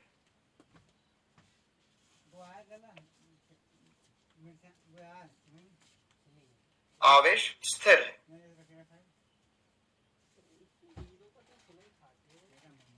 जब आवेश स्थिर होता है तो उसके लिए हम क्या बोलेंगे, वैद्युत बोलेंगे। क्लियर है, छोटा सा मामला। अच्छा सर, अब ये माध्यम की विद्युतशीलता कितनी होती है, तो देखो क्या होता है ये, है ना। हमने क्या करा कि अब देखो, अब इस दुनिया में तो हजारों माध्यम होंगे, लेकिन हमने ये समझ में आया सर कि ज्यादातर 90% केसेस में क्या होगा, 90% केसेस में हवा, वायु एक माध्यम, ठीक है ना। देखो सुंदर कन्या ऐसी पार्टी में पहुंचे जहां पर सारी सुंदर कन्याएं हो, ये थोड़ा मुश्किल है। सारे शादीशुदा हो, ऐसा भी मुश्किल है। सारे लड़के हो, ये सब भी थोड़ा मुश्किल है। ऐसा हो सकता है, मिला जुला हो सकता है सर कि ज्यादातर पार्टियों में कुछ शादीशुदा लोग आएंगे, कुछ लड़कियां आएंगी, कुछ लड़के आएंगे, है ना, और इस प्रकार से कार्यक्रम। तो वो क्या, वो वायु है एक तरीके से, है ना, वो जो ज्यादातर जगह पर यही होता है। तो इसी के लिए हमने क्या बोला, इसी के लिए हमने एप्सिलॉन नॉट बोला, है ना। ये क्या होगा, ये वायु की विद्युतशीलता। मतलब ज्यादातर जगहों पर अगर कुछ नहीं बोला तो हम क्या मानेंगे कि हमारे जो आवेश है वो कहां रखे हुए हैं, हमारे जो आवेश है वो आवेश कहां रखे हुए होंगे, हमारे आवेश सिर्फ वायु में रखे हुए होंगे, ठीक है। तो वायु में रखे हुए तो कोई दिक्कत वाली बात नहीं है, उसमें एप्सिलॉन नॉट लेते हैं। अच्छा, अब हम आते हैं इनके मान पर। क्या आते हैं, मान। तो इनका मान क्या होता है बेटा, वैल्यू कितनी होती है? तो इनके परिमाण की बात करते तो k की जो वैल्यू होती है वो 9 इंटू 10 की पावर 9 होती है। अच्छा, अब सबसे इंपॉर्टेंट सी बात जो पूछी जाती है, क्या? स्थिर विद्युत नियतांक की विमाएं और इसका मात्रक। ठीक है, विमा और मात्रक। तो विमा और मात्रक निकालने की कोशिश करते हैं, मात्रक निकालने की पहले कोशिश करते हैं ताकि हम यहाँ पे लिख पाए, फिल इन द ब्लैंक कर पाए इसका मात्रक क्या। तो हमने सूत्र पढ़ा F बराबर K Q1 Q2 बटे में R स्क्वायर। F का मात्रक होता है न्यूटन, K का मात्रक हमें निकालना है, ये होगा कूलम C इंटू सी बटे में मीटर का स्क्वायर। ठीक है, या हम क्या लिख सकते हैं, हम यहां से k का मात्रक जो बनेगा बेटा, k का मात्रक क्या बना सकते हैं सर, k का मात्रक बन जाएगा 3 इक्वल्स टू क्यों लगाता हूं मैं, 3 डंडे क्यों लगाता हूं, उसके समान है एग्जैक्टली, वो फॉर्मूला नहीं, हम मात्रक पे पहुंच चुके। तो जगह न्यूटन मीटर स्क्वायर प्रति कूलाम का स्क्वायर, तो इसका मात्रक बन चुका है हमारे पास न्यूटन मीटर स्क्वायर प्रति कूलाम का स्क्वायर, ये k का मात्रक बन चुका है। क्लियर है? इसी प्रकार से k की विमा क्या होगी, विमा विमा विमा। अब हम जा रहे हैं k की विमा की तरफ। तो विमा निकालना मेरे हिसाब से कोई रॉकेट साइंस वाली बात नहीं है। क्यों?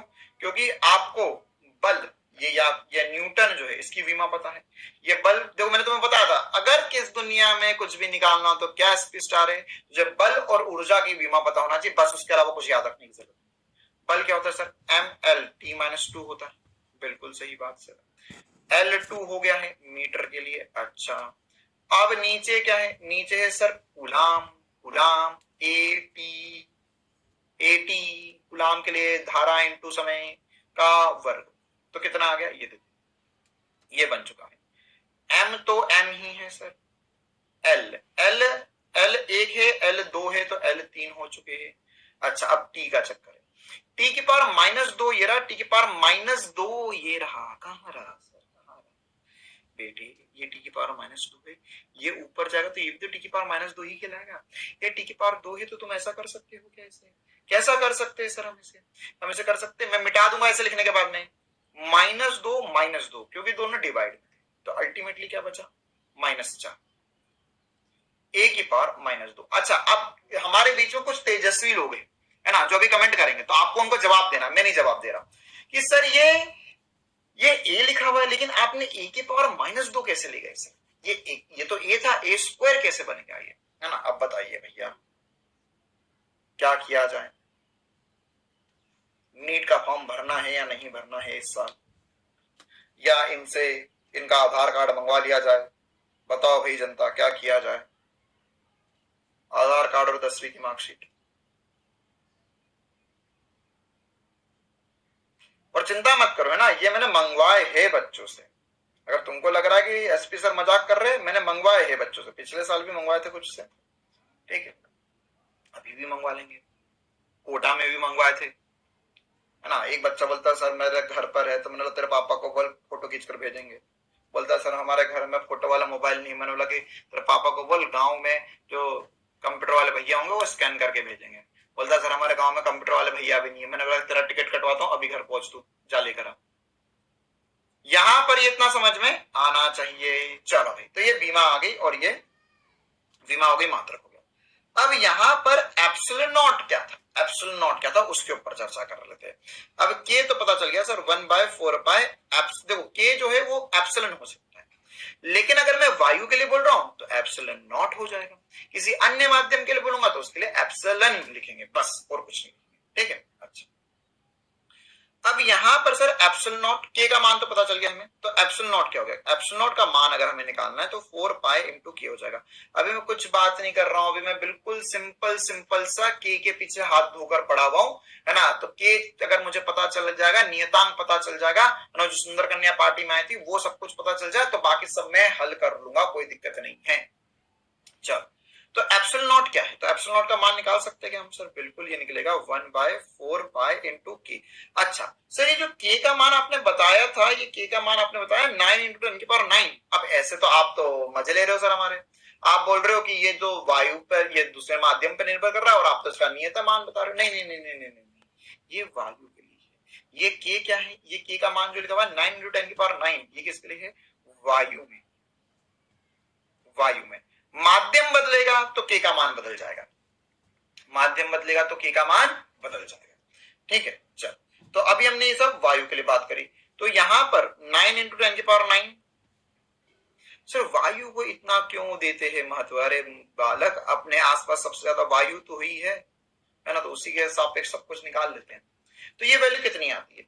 ये वैल्यू जो आएगी वो 8.85 × 10⁻12 आएगी। अगर मुझे रटा हुआ तुम भी रट लो, कोई दिक्कत नहीं। और इसका मात्रक क्या होगा? इसका मात्रक क्या होगा? इसका मात्रक जो है वो मैं गीली गीली छू करके लिख रहा हूं, कूलम का स्क्वायर बटे में न्यूटन मीटर का स्क्वायर। बहुत जालिम है। क्या है बेटे? देख यहां आया न्यूटन मीटर स्क्वायर बटे में कूलम स्क्वायर आया है, न्यूटन मीटर स्क्वायर बटे में कूलम स्क्वायर आया है, ये के के लिए आया है।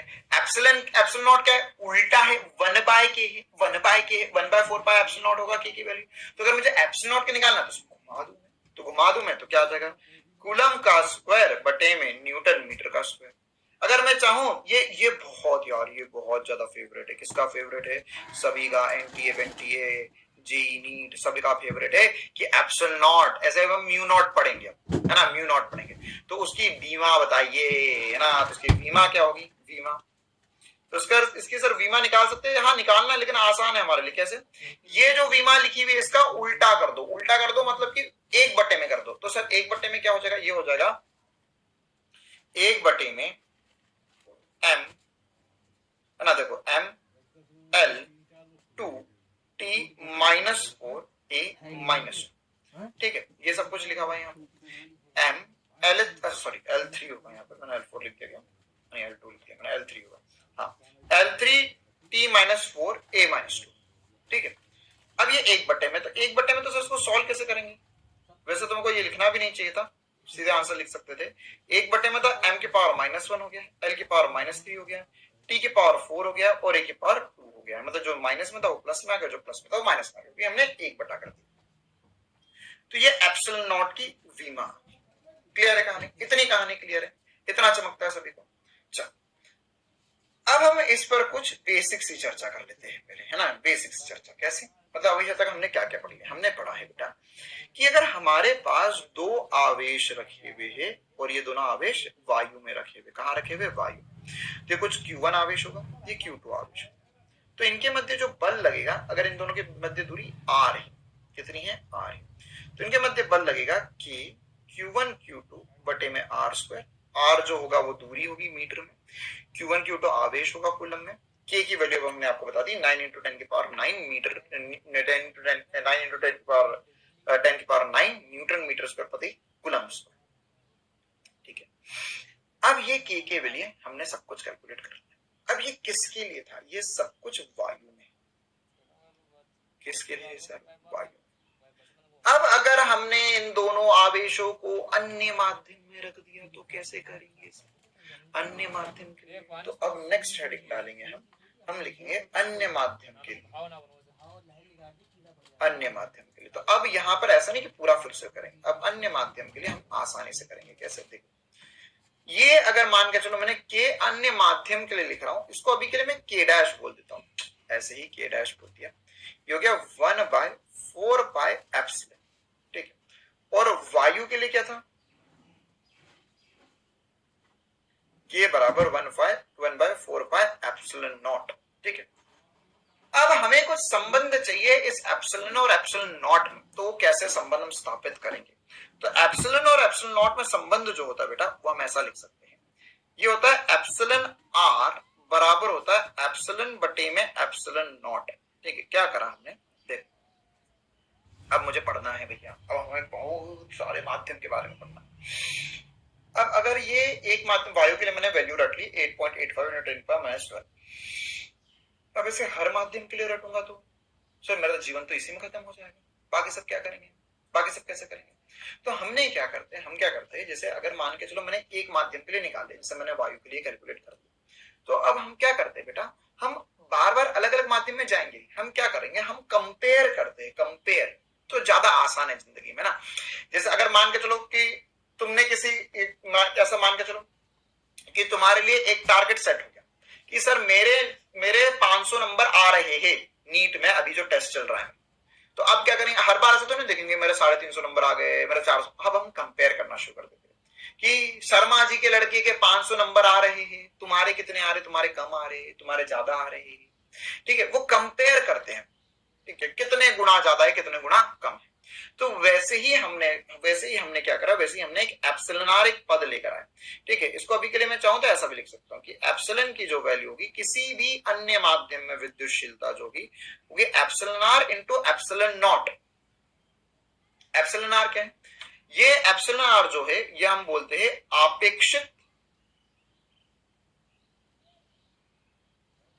आपेक्षित विद्युतशीलता, आपेक्षित विद्युतशीलता,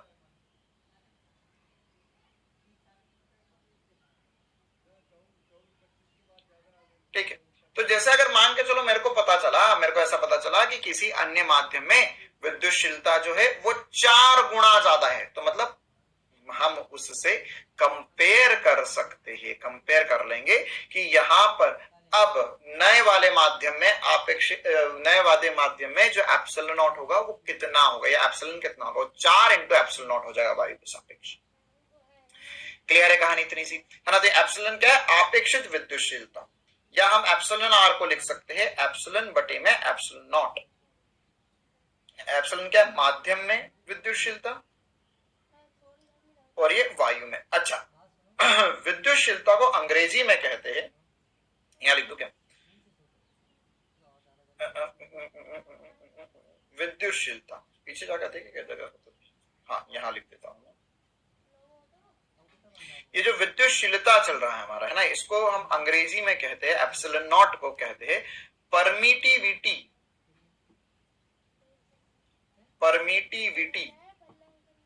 of free space. Free space मतलब मुक्त वायु में, फ्री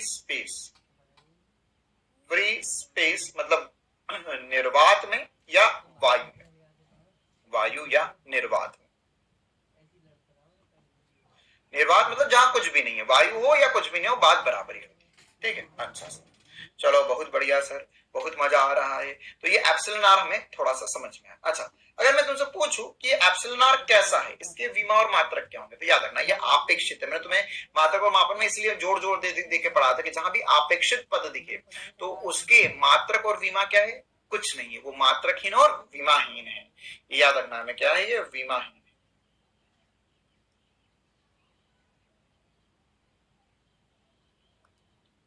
मात्रकहीन है। कौन, एप्सिलॉन आर, क्योंकि ये आपेक्षित विद्युतशीलता है, ठीक है। अच्छा सर, तो अब मुझे ये पता चला कि अगर मुझे अन्य माध्यम के लिए के का मान लिखना है, अन्य माध्यम के लिए के का मान लिखना है, तो के डैश अन्य माध्यम के लिए जो होगा वह 1/4 पाई, अब मेरे को वायु के सापेक्ष लिखना, तो मैं लिख सकता हूं इसे epsilon r into epsilon naught लिख सकता हूं, ठीक है। मतलब मैं क्या करूंगा कि वायु के सापेक्ष कितने गुना अधिक या कितने गुना कम है, तो मैं ऐसा लिख सकता हूं कि के माध्यम में जो होगा, के मीडियम या माध्यम में जो होगा उसे हम लिख सकते, देखो 1/4 पाई एप्सिलॉन नॉट, बिल्कुल आराम आराम से प्यार प्यार से चीजें हम समझ रहे हैं, समझते जाना है सभी को। तो ये क्या होगा, ये के वायु हो जाएगा, ये क्या हो जाएगा, के एयर या के वायु हो जाएगा, बटे में एप्सिलॉन आर,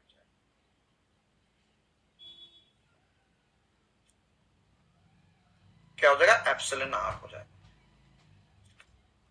क्लियर है कहानी? अच्छा, थोड़ा सा कंफ्यूज कर दूं क्या, प्लीज करने दो। देखो क्या होगा, अभी आगे चलकर हम अगला चैप्टर पढ़ेंगे, चलो नहीं यार वहीं बता दो,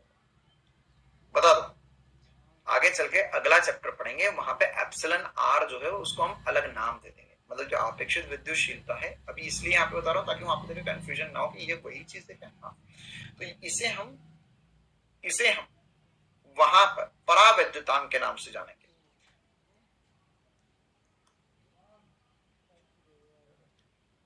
किसके नाम से जानेंगे हम, परावैद्युतांक के नाम से जानेंगे उस अगले चैप्टर में।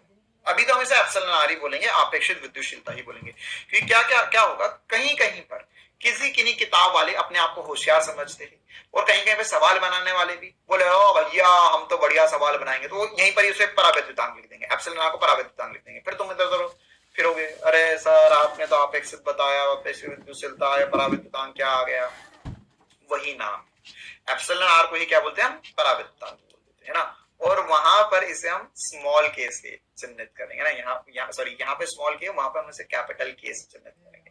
अब यार के में स्मॉल और कैपिटल बनाना मुश्किल होता है क्योंकि स्मॉल के ऐसा होता है, कैपिटल के भी ऐसे ही होगा सर, तो याद रखना ये आगे चलकर इसे भी हम के से चिन्हित करेंगे। ठीक है, ये के अलग है, ये के अलग है, ये के तो स्मॉल के है, ये कैसा के है, स्मॉल के है, स्मॉल के, स्मॉल के मतलब कि हम इसे 1/4 ये विद्युतशीलता जो है उसे हम स्मॉल के से चिन्हित करते हैं और आपेक्षिक विद्युतशीलता जो है कैपिटल के से चिन्हित करते हैं ना। ये पता नहीं फिजिक्स में किसने कर दिया है कार्यक्रम, अब वो पूरी दुनिया ही फैला हुआ है, वो उसको नहीं बदल सकता स्मॉल के और कैपिटल के।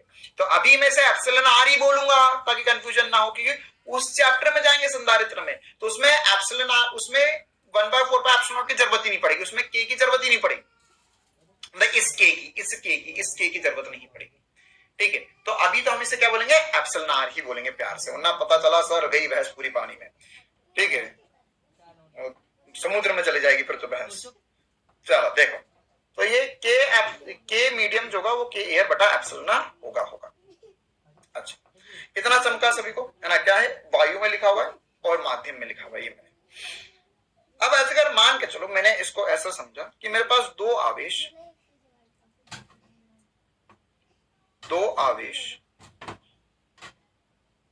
पहले वायु में थे,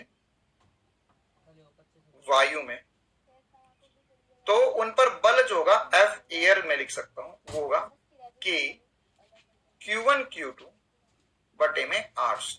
ठीक है, अब मान के चलो माध्यम में, अन्य माध्यम में जैसे पानी हो गया, अन्य माध्यम में रखे हुए हैं और अन्य माध्यम में रखे हैं तो उनके बल कितना होगा, तो आर ही दूरी पर वही आवेश रखे हुए, तो अन्य माध्यम में लिखूंगा एफ माध्यम या मीडियम लिख दूंगा। अब ये उस मीडियम का अलग कुछ के होगा, उस मीडियम का कुछ अलग के होगा, Q1 Q2 बटे में R² होगा। ठीक है, अच्छा अब हम क्या करेंगे सर, अब हमें वायु के सापेक्ष कंपेयर करना है, तो ये के माध्यम क्या लिख सकते हैं, के एयर बटे में एप्सिलॉन आर, क्या लिख सकते हैं, के एयर बटे में एप्सिलॉन आर। तो ये जगह के एयर में लिखा हुआ है, के एयर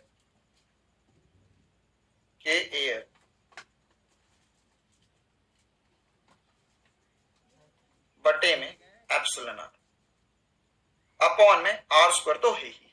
ठीक है, बाकी सब कुछ एक्जेक्टली वही करेंगे।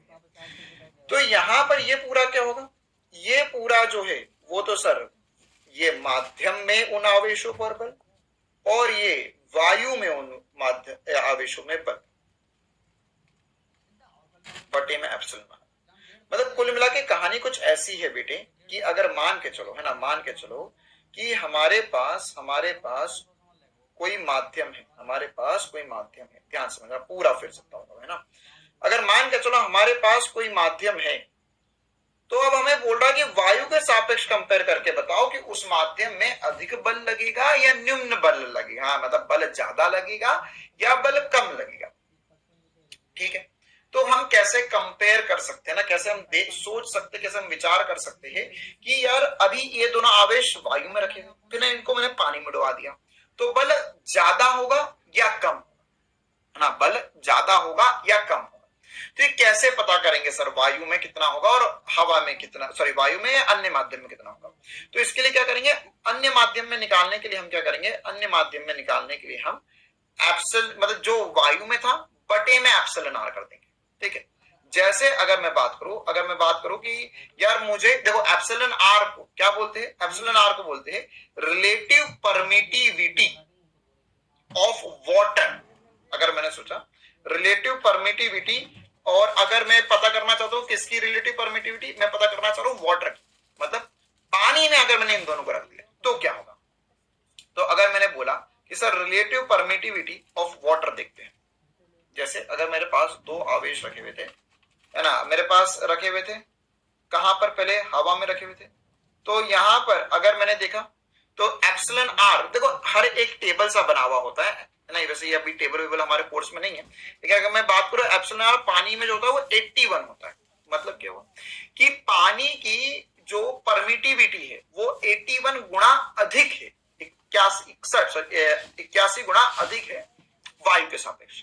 लेकिन उसमें जब हम डुबा देंगे तो बल कितना हो जाएगा, ये वाटर के लिए फॉर वाटर। तो अगर हमने बोला यहां पर कि अगर हमने सर बोला F air sorry F water जो होगा वो कितना हो जाएगा, ये हो जाएगा एफ एयर। ये याद नहीं करना है आपको, है ना, बस ये वैल्यू क्वेश्चन में दी हुई है, क्वेश्चन के रूप में हमने कर लिया। तो यहां पर कितना हो जाएगा सर, ये 81 गुना कम हो जाएगा, है ना, कितना हो जाएगा 81 गुना जो हो जाएगा वो कम हो जाएगा। जैसे अगर मैं बात करूं ग्लास वगैरह में, तो ग्लास में तो ये ग्लास में जो होता है वो 7-8 के करीब ही होता है, ठीक है। धातु में बात करेंगे तो उसमें अलग आएगा, ठीक है। तो ये सब कुछ जो होगा वो अभी धातु वातु की तो बात नहीं करना चाहूंगा मैं, वरना थोड़ा ज्यादा कंफ्यूजन हो जाएगा, वो सब हम अगले चैप्टर में जाकर करेंगे। लेकिन हम इतना समझ सकते हैं कि पानी में डुबाने के बाद में 81 गुना बल कम हो जाएगा। क्लियर?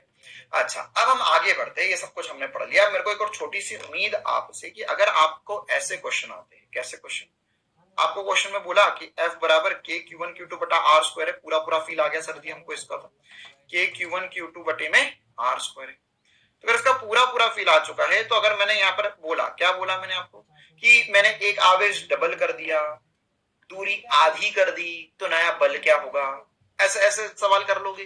कक्षा 9वीं के सवाल है, क्लास 9 के क्वेश्चन है क्या, कि अगर मैंने आवेश को Q1 को 2Q1 कर दिया, Q1 को 2Q1 कर दिया, R को R बटा 2 कर दिया, तो नया बल कितना आ जाएगा, R बटा 2 का वर्ग रखेंगे तो यहाँ कितना हो जाएगा सर, 2 का वर्ग 4 और ऊपर जाएगा तो 8 हो जाएगा, तो 8 गुणा F हो जाएगा, है ना। तो ऐसे छोटे छोटे से सवाल हमसे बनने चाहिए।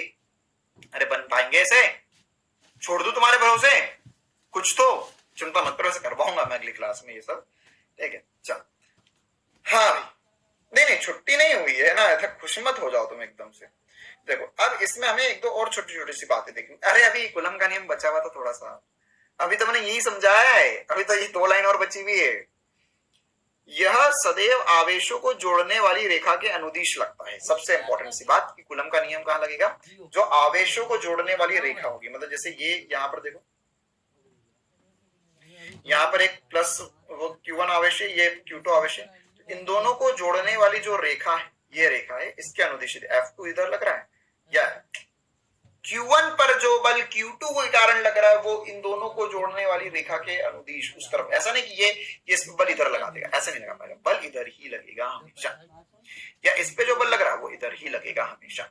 अच्छा, यदि दो बिंदु आवेश Q1 तथा Q2 एक दूसरे से R दूरी पर स्थित है, माना F दोनों बल, F क्या है, दोनों के मध्य बल है, तो ये बल या तो इन दोनों अगर आकर्षित करेंगे तो रेखा के अनुदिश ही लगेगा, प्रतिकर्षित करेंगे तो इन दोनों को जोड़ने वाली रेखा के अनुदिश ही लगेगा। ये बहुत इंपॉर्टेंट सी बात है ना, क्या याद रखना हमें, इन दोनों को जोड़ने वाली रेखा के अनुदिश ही सदैव बल लगता है। क्लियर है मामला? चल ओके सर, बहुत बढ़िया, बहुत मजा आ गया आज तो सुंदर कन्या की कहानी सुनकर। अभी हम जाने से पहले 2 सवाल लेंगे, तैयार हो जाओ। हाँ भाई, पहला सवाल आपके सामने आ चुका है, थोड़ा सा जोरदार सवाल है, मुझे भी पता है, जानबूझ के डाला है मैंने, थोड़ा सा जोरदार सवाल डाला है। जो मैंने पहले पढ़ाया और जो अभी बीच में कुलम का नियम पढ़ाया, उन दोनों को मिलाकर एक सवाल बनाया है मैंने आप लोगों के लिए खास।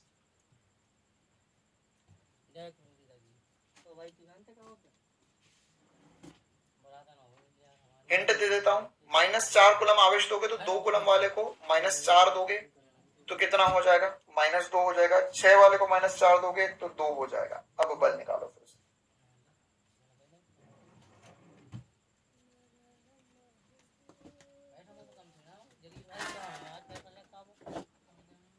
बढ़िया सवाल है, आराम से कैलकुलेट कर लो।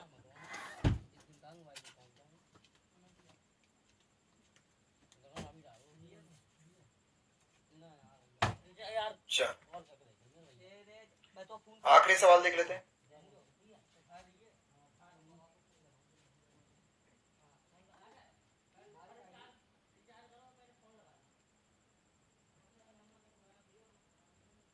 आपको बल दिया गया है,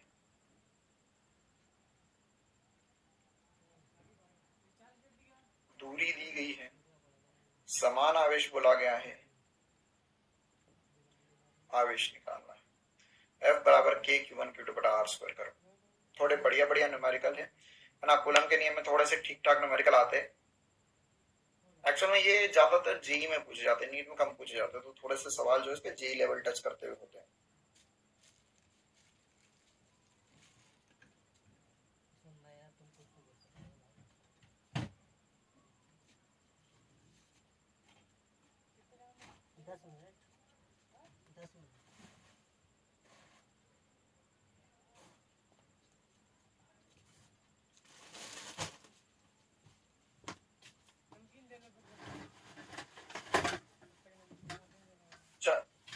दोनों सवालों के जवाब जान लेते हैं। पहला सवाल थोड़ा सा बढ़िया सवाल है। सवाल बोल रहा है कि जब मेरे पास 2 माइक्रोकूलम और 6 माइक्रोकूलम के आवेश है तो उनके मध्य बल 12 न्यूटन का लग रहा है। तो इसका मतलब क्या हुआ सर? इसका मतलब क्या हुआ, देखो F बराबर होता है K Q1 Q2 बटे में R स्क्वायर। तो 2 इंटू 6 माइक्रोकूलम है, मुझे पता है, रहने दो ऐसे कैसे। बल कितना है? 12 बटे में R स्क्वायर। ये समीकरण नंबर 1 बना। अब अगर आपके पास पहला आवेश था 2 माइक्रोकूलम का प्लस 2 माइक्रोकूलम का, इसको आपने 4 माइक्रोकूलम और दिया, कितना? -4 माइक्रोकूलम और दिया, तो अब ये कितना हो जाएगा सर? ये हो जाएगा -2 माइक्रोकूलम का आवेश। कितने का हो जाएगा? -2 माइक्रोकूलम का आवेश। वैसे ईमानदारी से यहां पर 10 की घात -6 का मल्टीप्लाई करना चाहिए, क्योंकि माइक्रोकूलम से कूलम में ले जा रहा हूं मैं, क्योंकि यहां पर कूलम में रखना पड़ेगा। लेकिन अभी मैं समझाऊंगा, दोनों इक्वेशन डिवाइड करेंगे तो कट जाएगा। अच्छा, पहले दूसरा वाला आवेश भी देख लेते हैं। यहां पर से मेरे पास एक आवेश था +6 माइक्रोकूलम का, इसको मैंने दिया -4 माइक्रोकूलम आवेश। आवेश का दिया है तो आवेश का योग कर सकते हैं, तो कितना हो जाएगा? ये +2 माइक्रोकूलम हो जाएगा। ठीक है, तो नया वाला बल निकालना है हमें। आप चाहो तो अभी जो मैंने ट्रिक बताई थी, क्या F जो है समानुपाती Q1 Q2 के, तो उसका भी उपयोग कर सकते हो सीधे सीधे। ठीक है, ये K R स्क्वायर लिखने की जरूरत नहीं, तो हम उसका भी उपयोग कर सकते हैं, बता रहा हूं कैसे। अच्छा, अब नया वाला आवेश कितना हो गया? -2 माइक्रोकूलम, तो -2 इंटू 10 की घात -6 इनटू 2 गुणा 10 की घात -6 बटे में R। ठीक है, आप इन दोनों को डिवाइड कर लो, या आप इसको सीधा सीधा ऐसा भी कर सकते थे, F बटे में F डैश जो होगा वो होगा Q1 Q2 बटे में Q1 dash into Q2 dash, क्योंकि अब नए नए आवेश आ चुके हैं। तो इन दोनों को डिवाइड ही करूंगा, अल्टीमेटली मैं R स्क्वायर से R स्क्वायर कटेगा, K से K कटेगा, तो कितना आ जाएगा? यहां से आ जाएगा F बटे 12 बटे में F बराबर होगा, देखो डिवाइड करूंगा तो 10 की घात -6 कटेंगे, इसलिए मैं मना बोल रहा था कि मत लिख, लेकिन आप लिख दिए तो कर लो भी। तो जाएगा 2 गुणा 6 कट चुके 10 की घात -6, ये हो जाएगा -2 गुणा 2। बस अब इसे सॉल्व करना है, तो सर इसे सॉल्व कर लेते, ये 2 से 2 कट गया है। ये अगर आप F का मान निकालोगे तो ये 2 उधर मल्टीप्लाई होगा, तो 12 गुणा -2 बटे में 6, ये भी कट गया है सर, तो ये 2 मतलब 4 न्यूटन आ चुका है। कितना आ चुका है? 4 -4 न्यूटन, -4। इसका मतलब क्या हुआ कि यहां पर सर एक्चुअल में क्या होगा, अब हमारे पास एक बल, पहले देखो, पहले दोनों पॉजिटिव आवेश थे, तो दोनों पॉजिटिव आवेश तो प्रतिकर्षित कर रहे थे। अब एक पॉजिटिव आवेश है मेरे पास एक पॉजिटिव आवेश है और एक नेगेटिव आवेश, एक पॉजिटिव आवेश है, एक नेगेटिव आवेश है, तो मतलब एक दूसरे को आकर्षण करेंगे, मतलब आंसर तो आकर्षण वाला होना चाहिए। तो 4 ऑप्शन उसने आकर्षण वाले दिए हुए, और आंसर कितना आएगा? 4 न्यूटन आएगा। क्लियर है? -4 मतलब आकर्षण, विपरीत प्रकृति का बल लग रहा है। चलो आखिरी सवाल, ये भी सॉल्व कर रहे हैं, हाँ बिल्कुल न्यूमेरिकल है। F बराबर K Q1 Q2 बटे में R स्क्वायर होता है।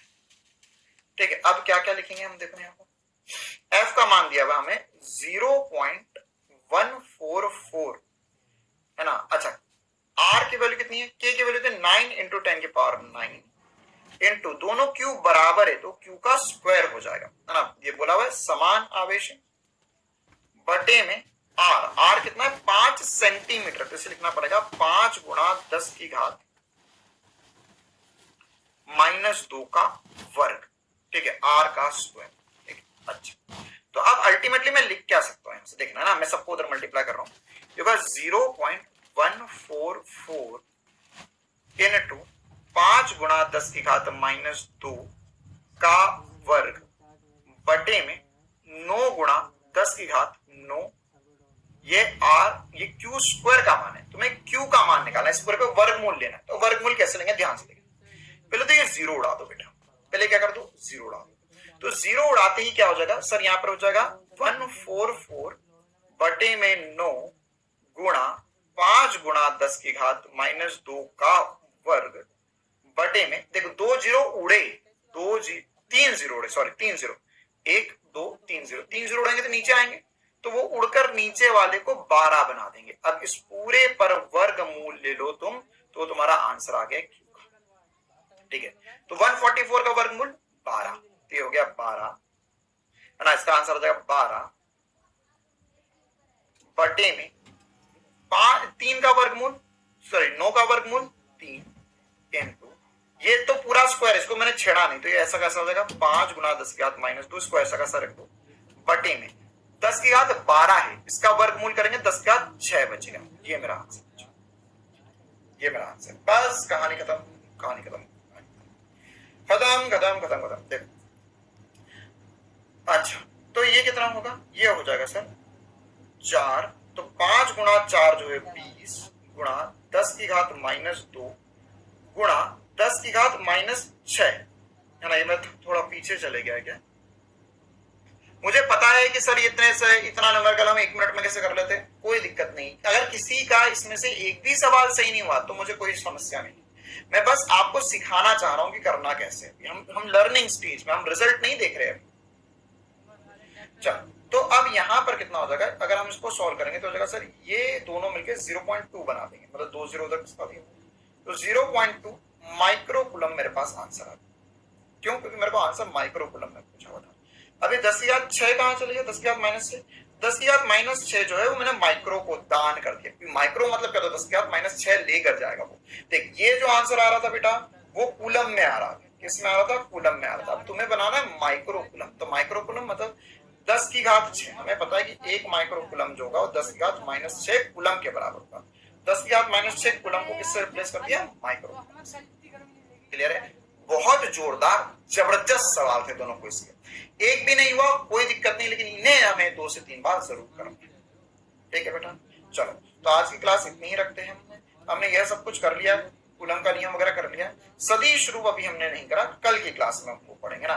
तो जितना पढ़ा एक बार रिवाइज कर लेना, होमवर्क ऐप में ही मिलेगा। कल की क्लास में हम कूलम का नियम पढ़ेंगे और इस पे सदिश रूप पढ़ेंगे, इसका सदिश रूप और उसके क्वेश्चंस करने वाले, बहुत सारे क्वेश्चंस। चलो भाई, tata bye bye, thank you, मिलते हैं अब अगली क्लास।